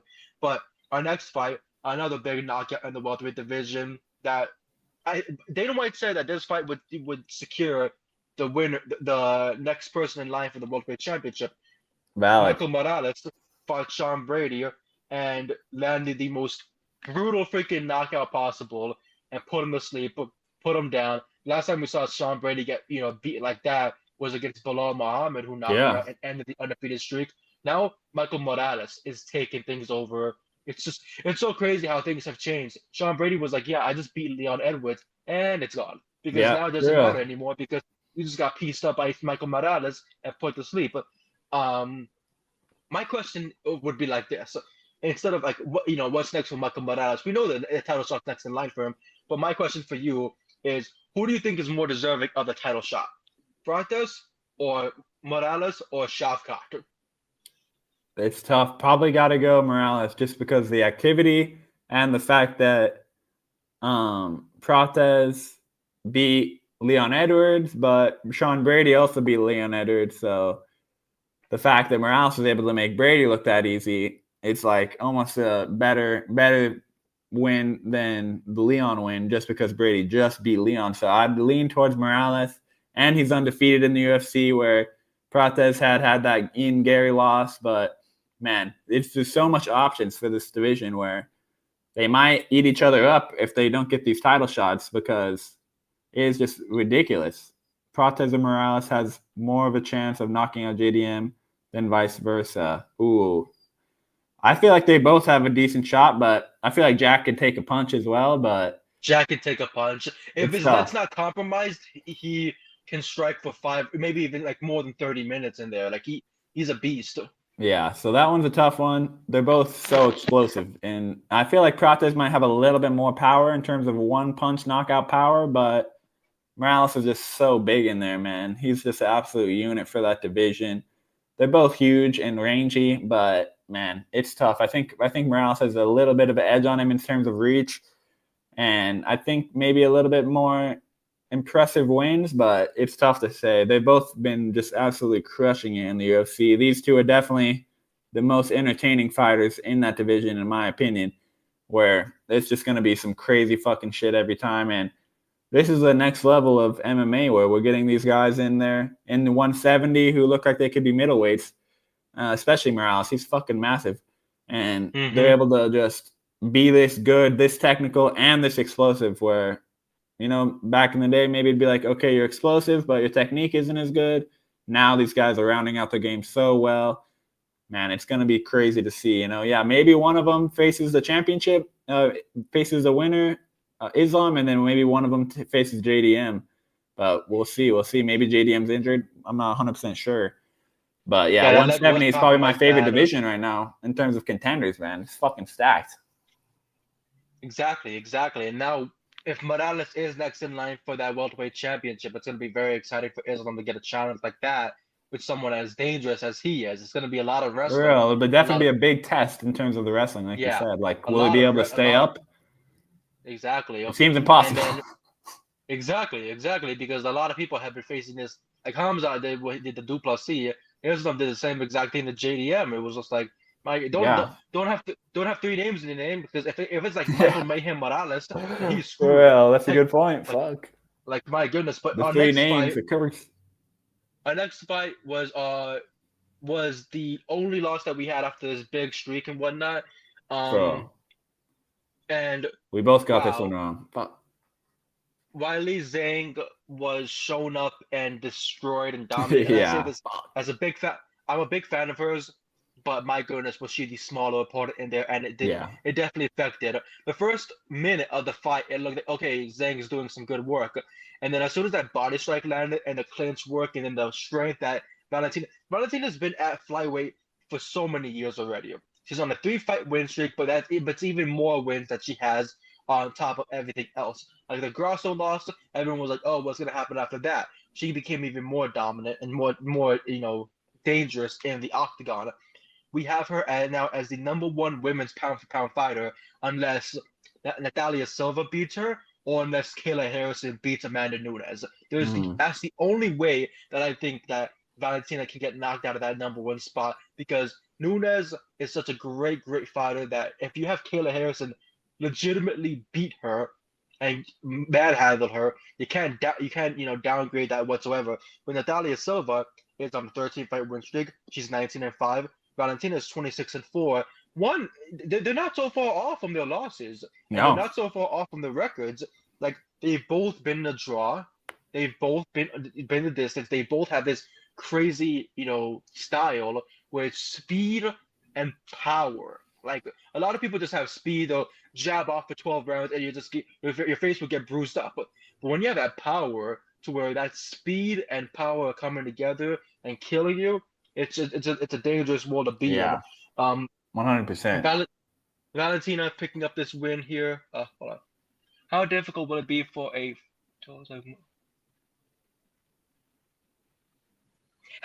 Okay. Yeah, it's interesting. I feel like it'd be a different story if it wasn't Islam, where I'm like, it doesn't matter the height, bro. His grip strength is just built different, bro. I'm Yeah. like, I'm pretty sure. Like, I was a little worried for the size coming in, but man, he looks like he fills out nicely. And if he stays here, he'll just get more and more accustomed to that weight. Yeah, So that's the scary part too. He's now at welterweight. He can bulk up even more, yeah, and like he'll make weight. The nutritionist right there is like their best nutritionist. They've never missed weight unless tiramisu's on the table. But other than that, they're gonna go right there and kill. So for real, bro. it's a scary world that we live in where Islam Makhachev can legit say, I can go back down to lightweight and go and kill Ilya. Like really, if For people think, real. oh, he can't go and take him down. I Bro, I'm don't like, know, I need to man. be proven different. I You don't know know. what I'm saying? It's Yeah, like, prove me wrong. yeah. Prove me wrong. Because I'm But almost like if you're taller, sometimes it's easier to get taken down because your center of mass is higher up. We saw Volk where he's so short, he was able to stay up better than anyone against Islam, and he was tiny. So it's interesting exactly, how that works out, where sometimes the little guys are harder to take down than the bigger guys. and with But Volk's it's about keeping background them of rugby, down when it's that big. Volk's But Volk's background of being 260 pounds back, a yeah, couple of years for ago, real, and being a beefcake. rugby player, and like having all this strength and then moving it down to 155. Like for example, when CM Punk, not comparing people, but CM Punk, the superstar, went from being 210 pounds, and they're like, oh, you want to enter the UFC? All right, drop this weight, and we'll tell you what weight class you'll be. He went from being 210 pounds. He's not going to be no light heavyweight, but he went from being that much weight to 155 and being a welterweight. Yeah, And we're like, wow, a welterweight. He wasn't that good. He had all this height. He was skinny. He moved down to this weight class. It doesn't matter. But then you have someone as lean as, for example, Izzy Adesanya, who has this big kickboxing background. Once you have a background of like a crazy fighter style like kickboxing, taekwondo, anything. Which, by the way, fuck Ronda Rousey for saying that taekwondo is not a fucking real fighting style or that it won't work in a fight. We've had over 10 UFC for real. I'm champions like that all Natalia came from Silva, literally like right that all there.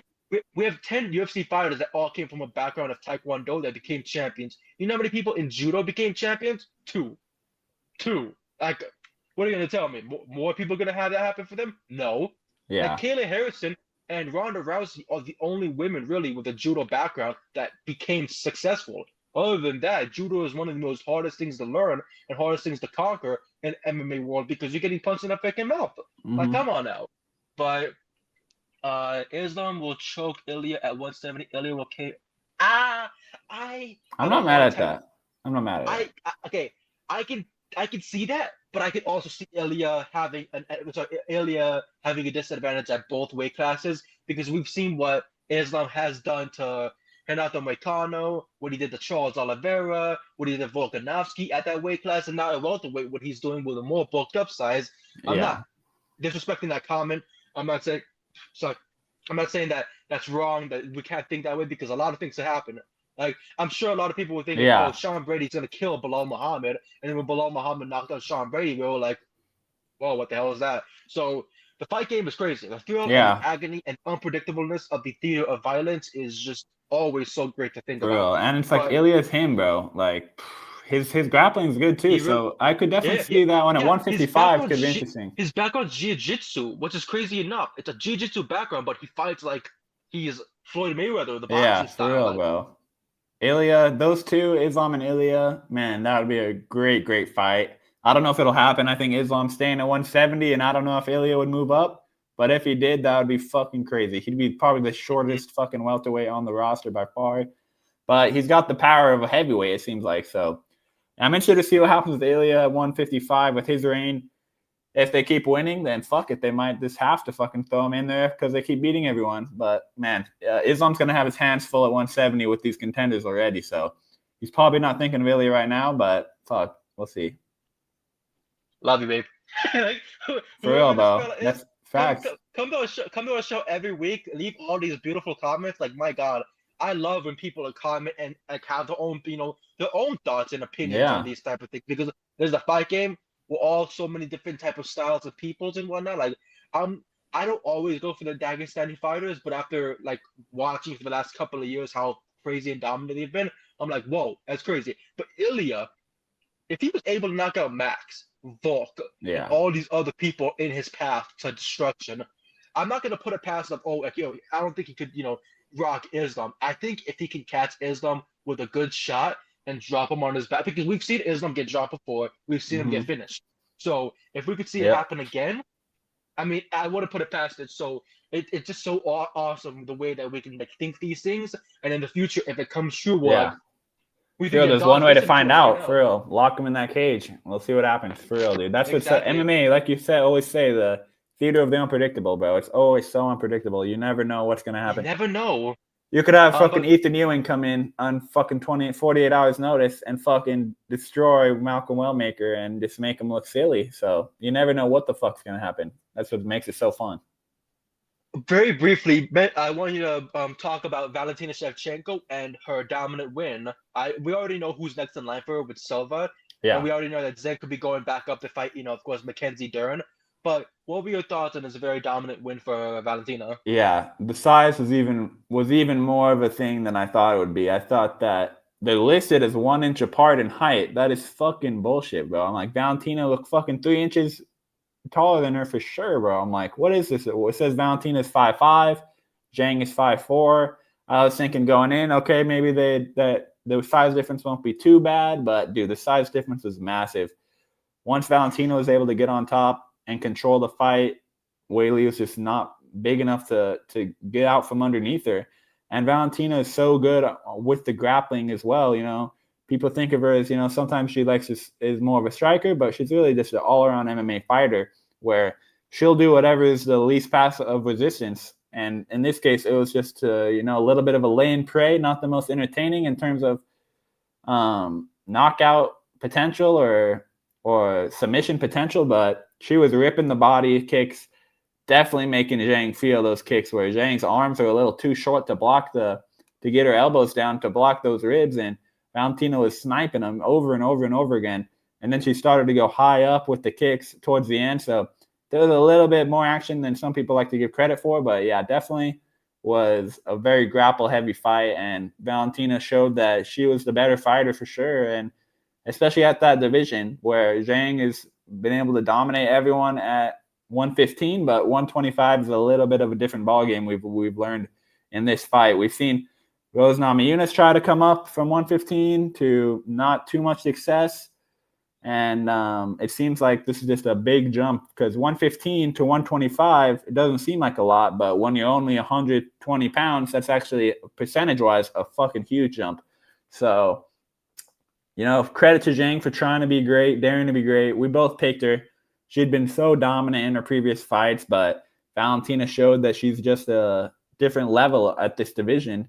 And you're going to need to be damn near perfect to get her out of there because she's just so focused all 25 minutes, 100% locked in, looking for ways to win, looking for ways to put herself out of danger, minimize any risk whatsoever, find weaknesses. And she found it with the body kicks and then with the grappling.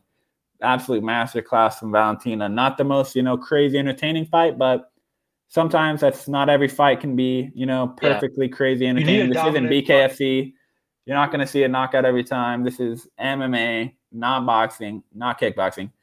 So there's going to be, some ones that aren't the most, super crazy bloodbath, but sometimes you just see a technical masterclass, and that's what it was for Valentina. Absolutely perfect game plan. Like, what a perfect game plan it was, really. Yeah. She saw the size advantage. She said, my strength is there. And she's been at flyweight for so many years. She's bulked herself up so much. She's beaten so many different types of styles of women. Like, if she was able to beat Manon Ferro, who's almost, I think, a bit taller than her. Yeah, she's fucking huge. Zhang Weili's power was not going to, surpass anything that Valentina's been through.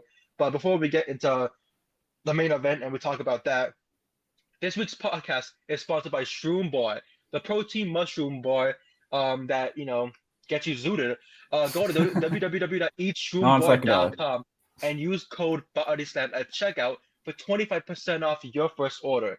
Will it give you psychedelics? Maybe. Will it feel like acid? Probably. Will you end up like naked in a chicken coop? I don't know. But all you know is that you should go and order yourself one. If I end up losing next week's card or whatever, if Bilal ends up losing, let's say, I'll order a shroom bar and I'll eat it on Hey, camera. let's go.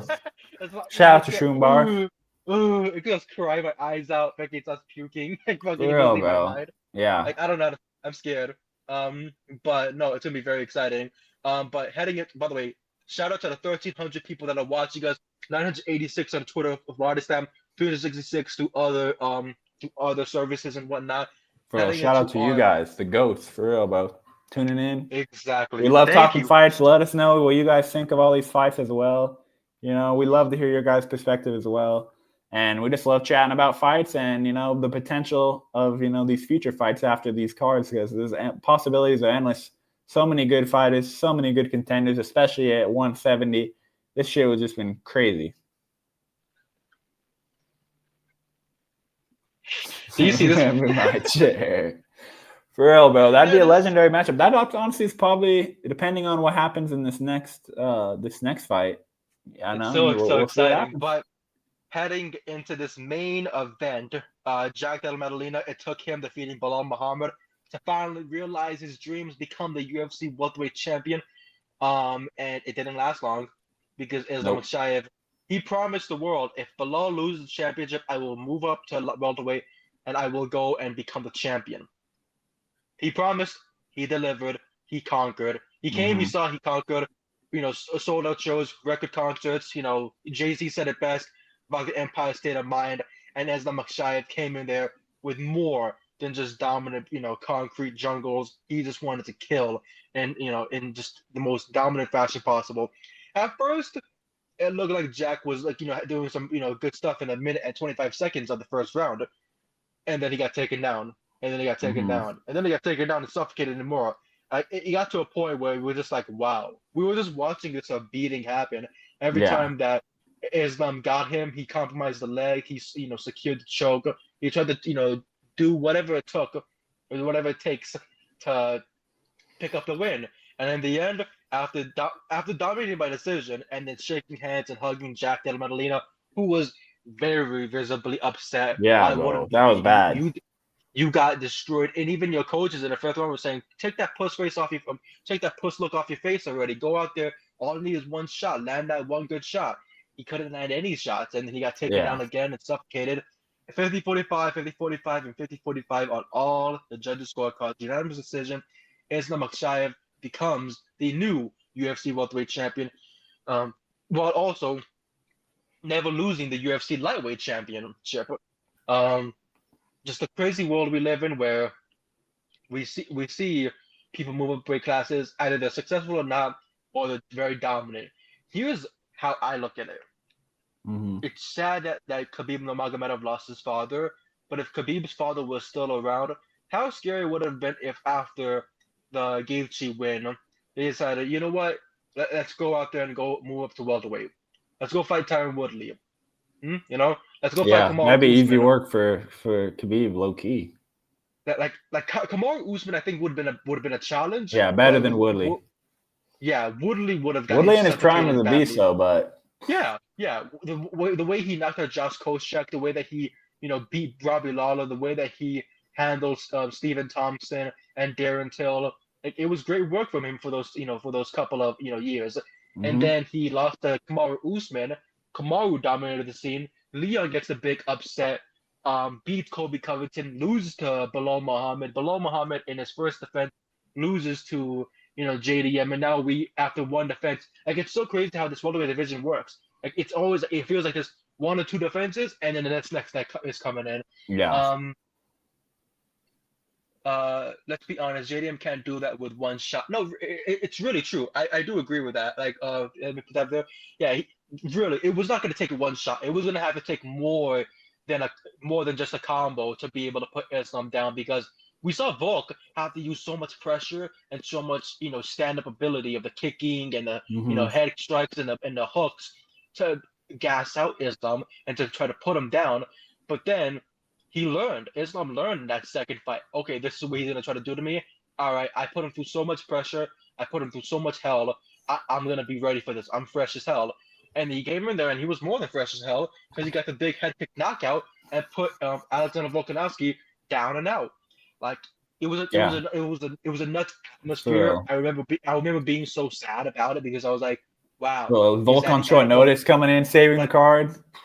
Gets exactly, awarded with that. you hear the down under song and everything Yep. like that. Men at work. I was like, okay, hell yeah, and then he got killed. Um, and then last time around, it was Islam like, oh, we need a short notice of opponent, and it was like Volk, and it was Renato Moicano instead, and Renato got Yeah. suffocated badly. Yeah. For real, dude. But Islam's just no fun to be in there with, dude. he's no fun to be in there with. He's so scary. He's so dominant. It's just a bad time to be alive whenever you're around him. Now, let me ask you this. With Islam Makhachev winning, who do you think should be next in line for the championship? Does JDM deserve a rematch? Or do you think that No. we should get the I love how it's like, no. Definitely No. not. No, Like, definitely I not. don't think he wants a rematch at this point either. He was looking like he wanted no part of that towards those last few rounds. So, yeah, I mean, it'd probably be Morales at this point. I mean, Shavkat needs to actually fight. I'm worried about his knee. Is it ever going to heal? Always re-injuring it over and over and over again. So, at this point, my top three is Morales, Like, what is he? Prates. Who is he? Michael Penix Jr.? Like, come on Yeah, now. literally, bro. For real. Shout out to Penix, injured again. Fifth But for real, bro, I'm like, season fuck ending it. injury. Give fucking Ian Gary a title shot. I want to see it. Even though he lost to Shavkat, at least, ended the undefeated finishing streak, as Ian likes to mention over and over again. He's like, I didn't get finished, therefore it's a win. I'm like, nah, I don't know about that.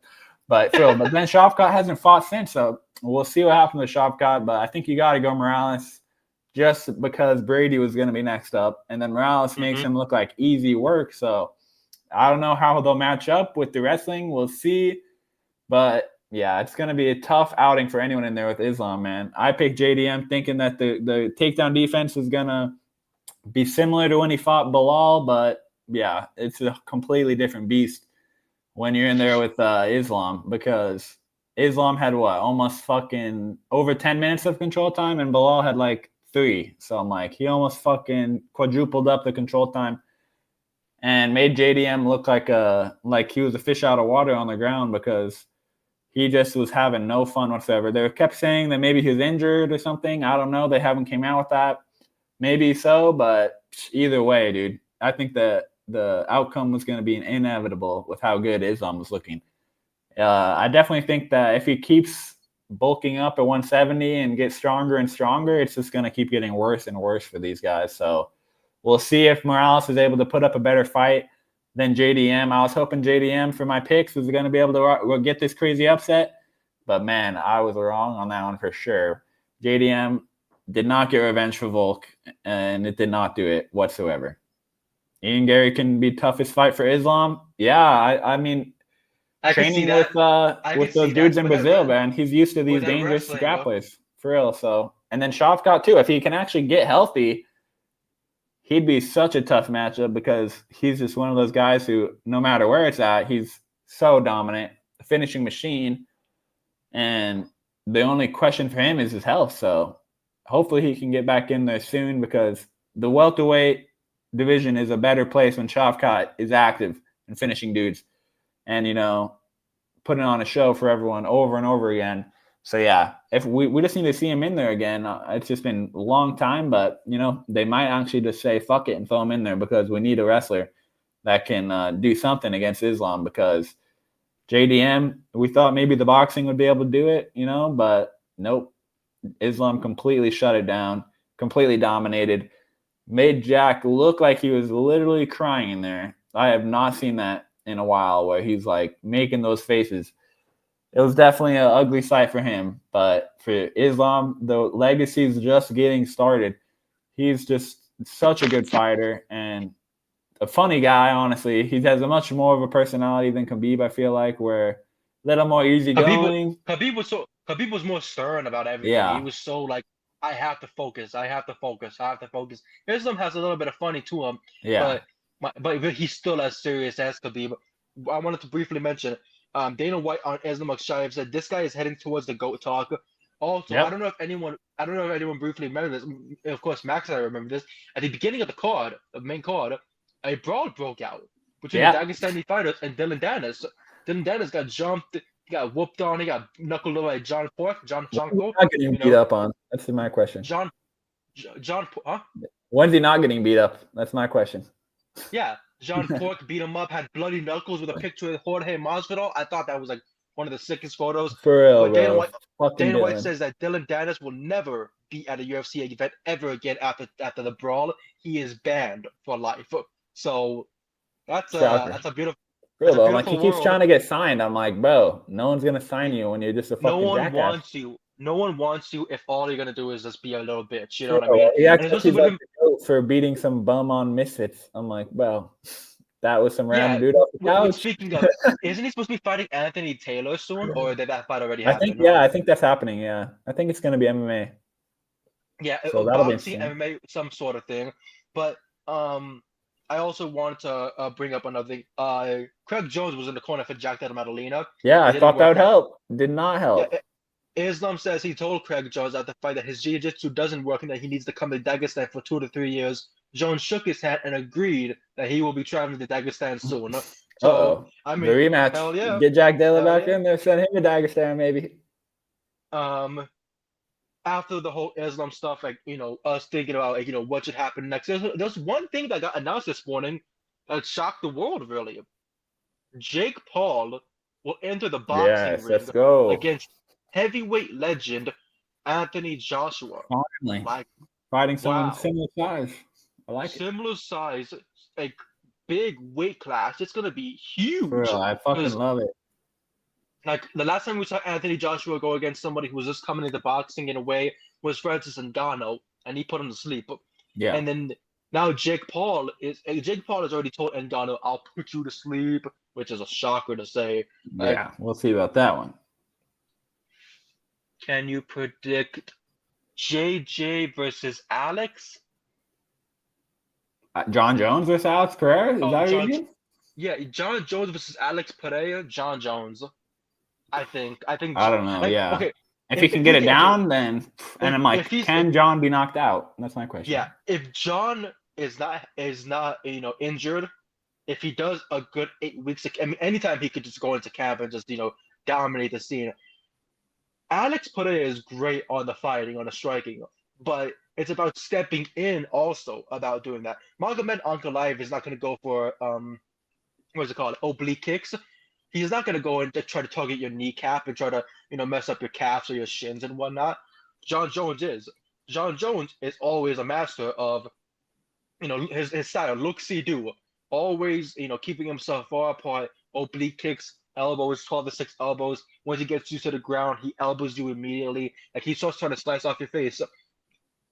Alex Pereira could win that fight. Yeah. And I would, if I was a betting man, I'd say Alex wins that fight. But if my heart was my head says John, my heart says Alex because Alex is such an active fighter. Exactly. Yeah, that's what I'm thinking. But you cannot, in a way, count out John Jones in some ways because I mean he hasn't really been beat, so he could train for 8 months straight, and then we'll look at him and he'll be all bulked up and so sizable, and we're like, oh, what's he gonna do in this fight? And then it doesn't matter if you put him against Cyril Gane, against Stipe Miocic, against Aspinall, or against Pereira. I think he would be the scariest matchup for either one of those guys. But then again, I'd also be a betting man and say knock out Alex Pereira so I can make myself millions. But that's really how I feel. I'd probably lean Alex just because we haven't seen John in so long, and when we did see him fight, it was against Stipe, who was looking older, and even then Stipe was kind of maybe able to do a little bit of something, but yeah, it'd be a really good matchup of just will Alex be able to keep it on the stand up, or will John be able to just grapple and have his way with him, which we've seen him do to Cyril Gane, which was an impressive win where he just submitted him instantly. So he's clearly good enough for heavyweight, and the skills are still there. But I don't know. I feel like as he gets older and older and more inactive, I start to lean more towards Alex, where he's pretty old too, but he's very active, always fighting, always preparing, always training. So I'd probably lean Alex just due to that, but that'd be a crazy fucking fight. But Pereira has barely been taken down really in his last few fights, but he has been fighting a lot of wrestlers besides Magomed, where Magomed was able to get the win in the first fight, but he didn't really take him down much. But the next fight, prayer was locked in. And if it was that type of prayer, I would not want to be in the cage with him, no matter who the fuck I am, even if I'm John. Plus, he has in his corner Glover Teixeira. He has a great training camp of great guys around him and whatnot who know the ground game, who know how dangerous his striking is.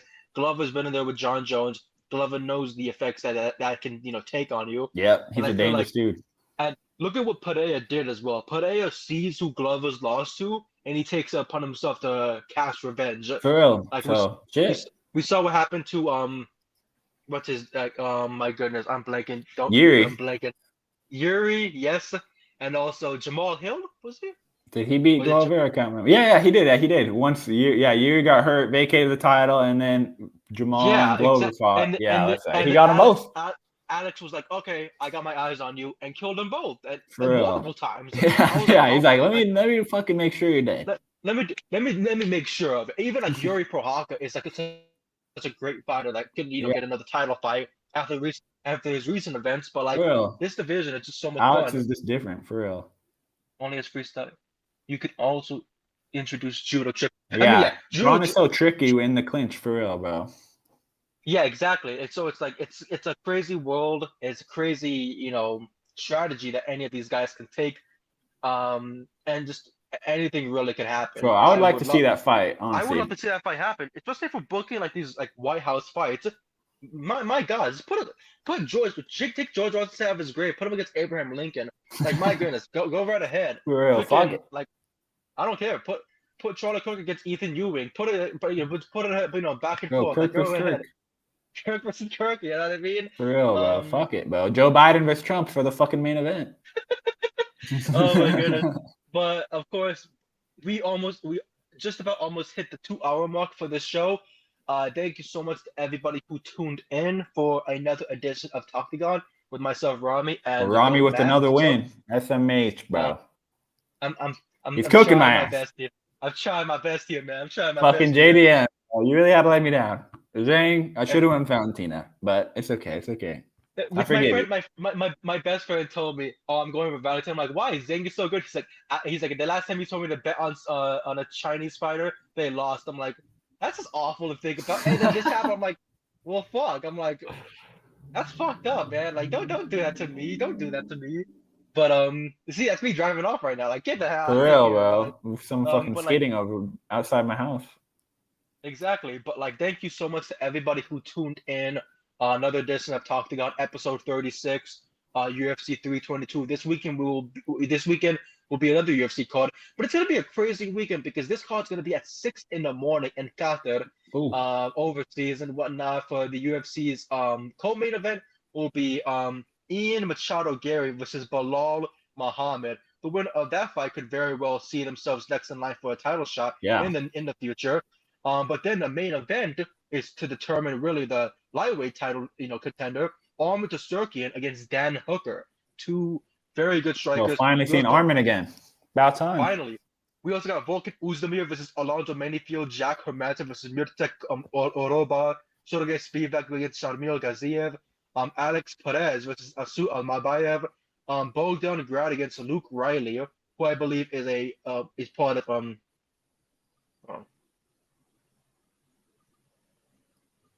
is this? What? Hold on. Let me see this. Holy shit. Why is this on the prelims? Kyoji Horiguchi is back. What the fuck? He's fighting this weekend in Qatar in a flyweight bout on the prelim card against Sergey Olombekov. I remember what the fuck? Kyoji Horiguchi is back. And no announcements whatsoever, bro. The amazing marketing at the UFC. The worst marketing for the UFC ever. My goodness, like I'm like, did I? For real, bro. What? For real, bro. If that was Patchy Mix, he'd be in the main card. On March 28th this past year, it was reported that he had re-signed with the UFC. He's scheduled for his first bout. Oh yeah. Okay, so he was scheduled to fight on June 21st at UFC on ABC 8 against Tadagir. However, he withdrew from the bout for unknown reasons. No one talked about these unknown. What the fuck? not a single person has mentioned Kuroji Horiguchi because I would be talking my ass off Yeah. about how We great talk about every the only fucking card, for real, bro. the only loss he's ever faced was against Demetrius Johnson in the UFC.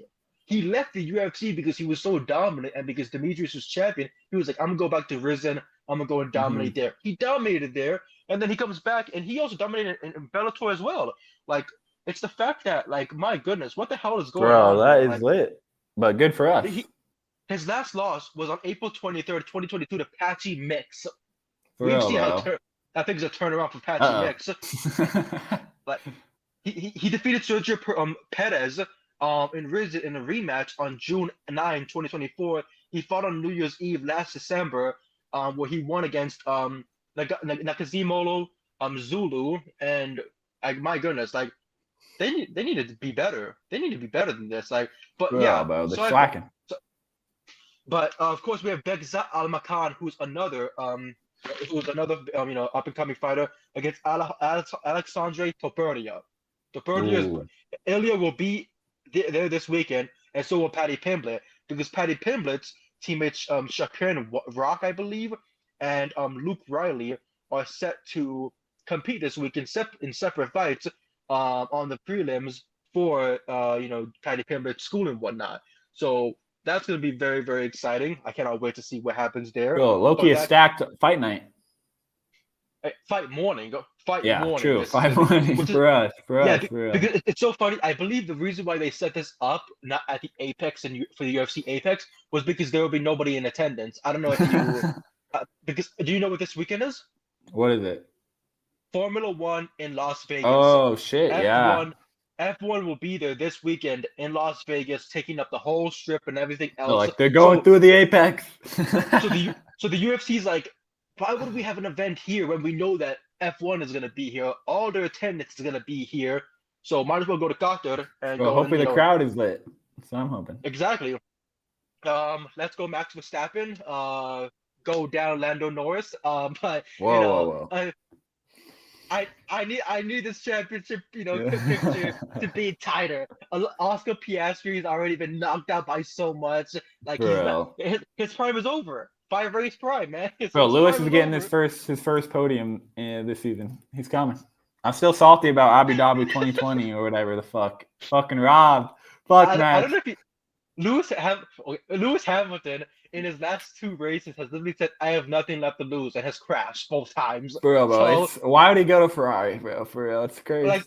Like it's so beautiful to see him and Charles Leclerc, but it's like, oh my goodness, it's cursed, bro. Need that podium. Lewis needs to go to Red Bull. Him and Max need to team up. Bro, that'd be fucking crazy. I need it. Max and Lewis.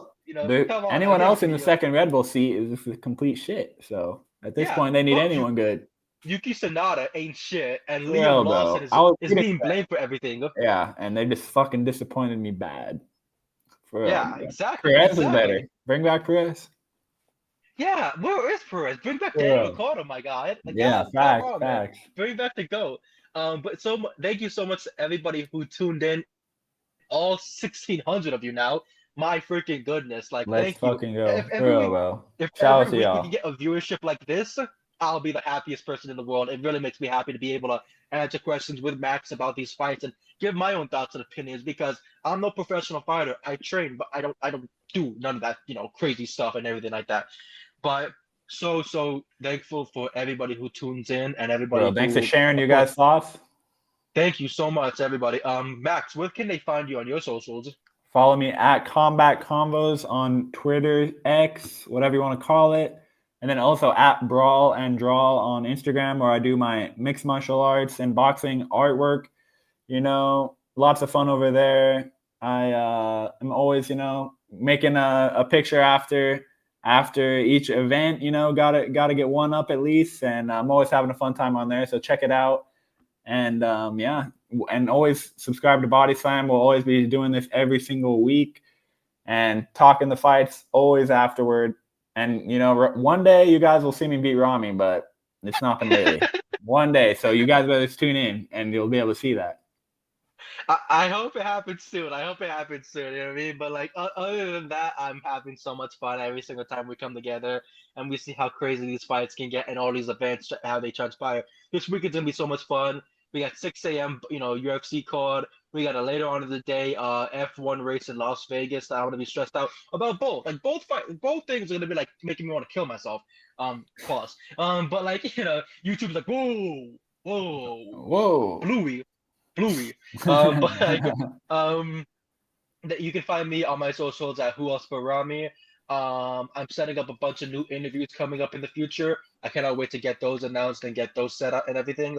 I also have a really big piece coming out for fans at the DDT, ranking out a really big list that I've been working on for the past 2 3 weeks. There's so much that happened that I had to make sure that each person part of this list had a good bio, plot, synopsis, or whatever you can say about their future wise. Thank you so much to everybody, of course, who does show support for all of us. I do my very best. Max does his very best, of course, with all our picks, with analysis and more. We will be back next week, whether it's next Monday, sorry, or next Lovely, Tuesday. lovely. Sorry. Next Monday or next Tuesday, we will be back for the UFC's visit to Qatar, where Armin Tsarukyan and Dan Hooker, new lightweight contender, Bilal Muhammad and Ian Gary, Bro, who's that one gonna, I'm be hyped for, next in bro. like the championship. I feel like that should have been the main event, but That's what I other was than that, saying, bro. Low like key. I'm shocked it's not. Like it's a weird one. The But other than that, disrespect. thank you so much to everybody that tuned in. We will be back next week, and I cannot wait to see the events that unfold. I Yep. am, as always, Rami Afif. You can find me at Who Else But Rami on all my socials and whatnot. That's Max Combat Convos on Twitter, Brawl and Draw on Instagram. Always show support and love for him. Great stuff. Great artwork every single time. Like you Thank you, and brother. High Elf Club are my favorite follows because you two are Bro, like she always. cooks, bro. She's Courtney. She cooks always. Like you two are She always gets the side by fucking side. she gets the fucking quantity out there. I'm like, God damn, she's working 24/7 I on these, bro. I'm I like, know. oh, Like I'm lucky if I get one a week. I know she has great work. A major shout out to her. A lot of good people there on Instagram that do good artwork of mixed Facts, martial though. arts I'm and about loving it. combat sports in general. So I hope to see more of it and hope to see more people get That out their double creativity. champ coming for Islam after that fucking performance, bro. It's coming. Yeah, Mike. Exactly. All right. Thank you so much to everybody. We will see you next week. So long.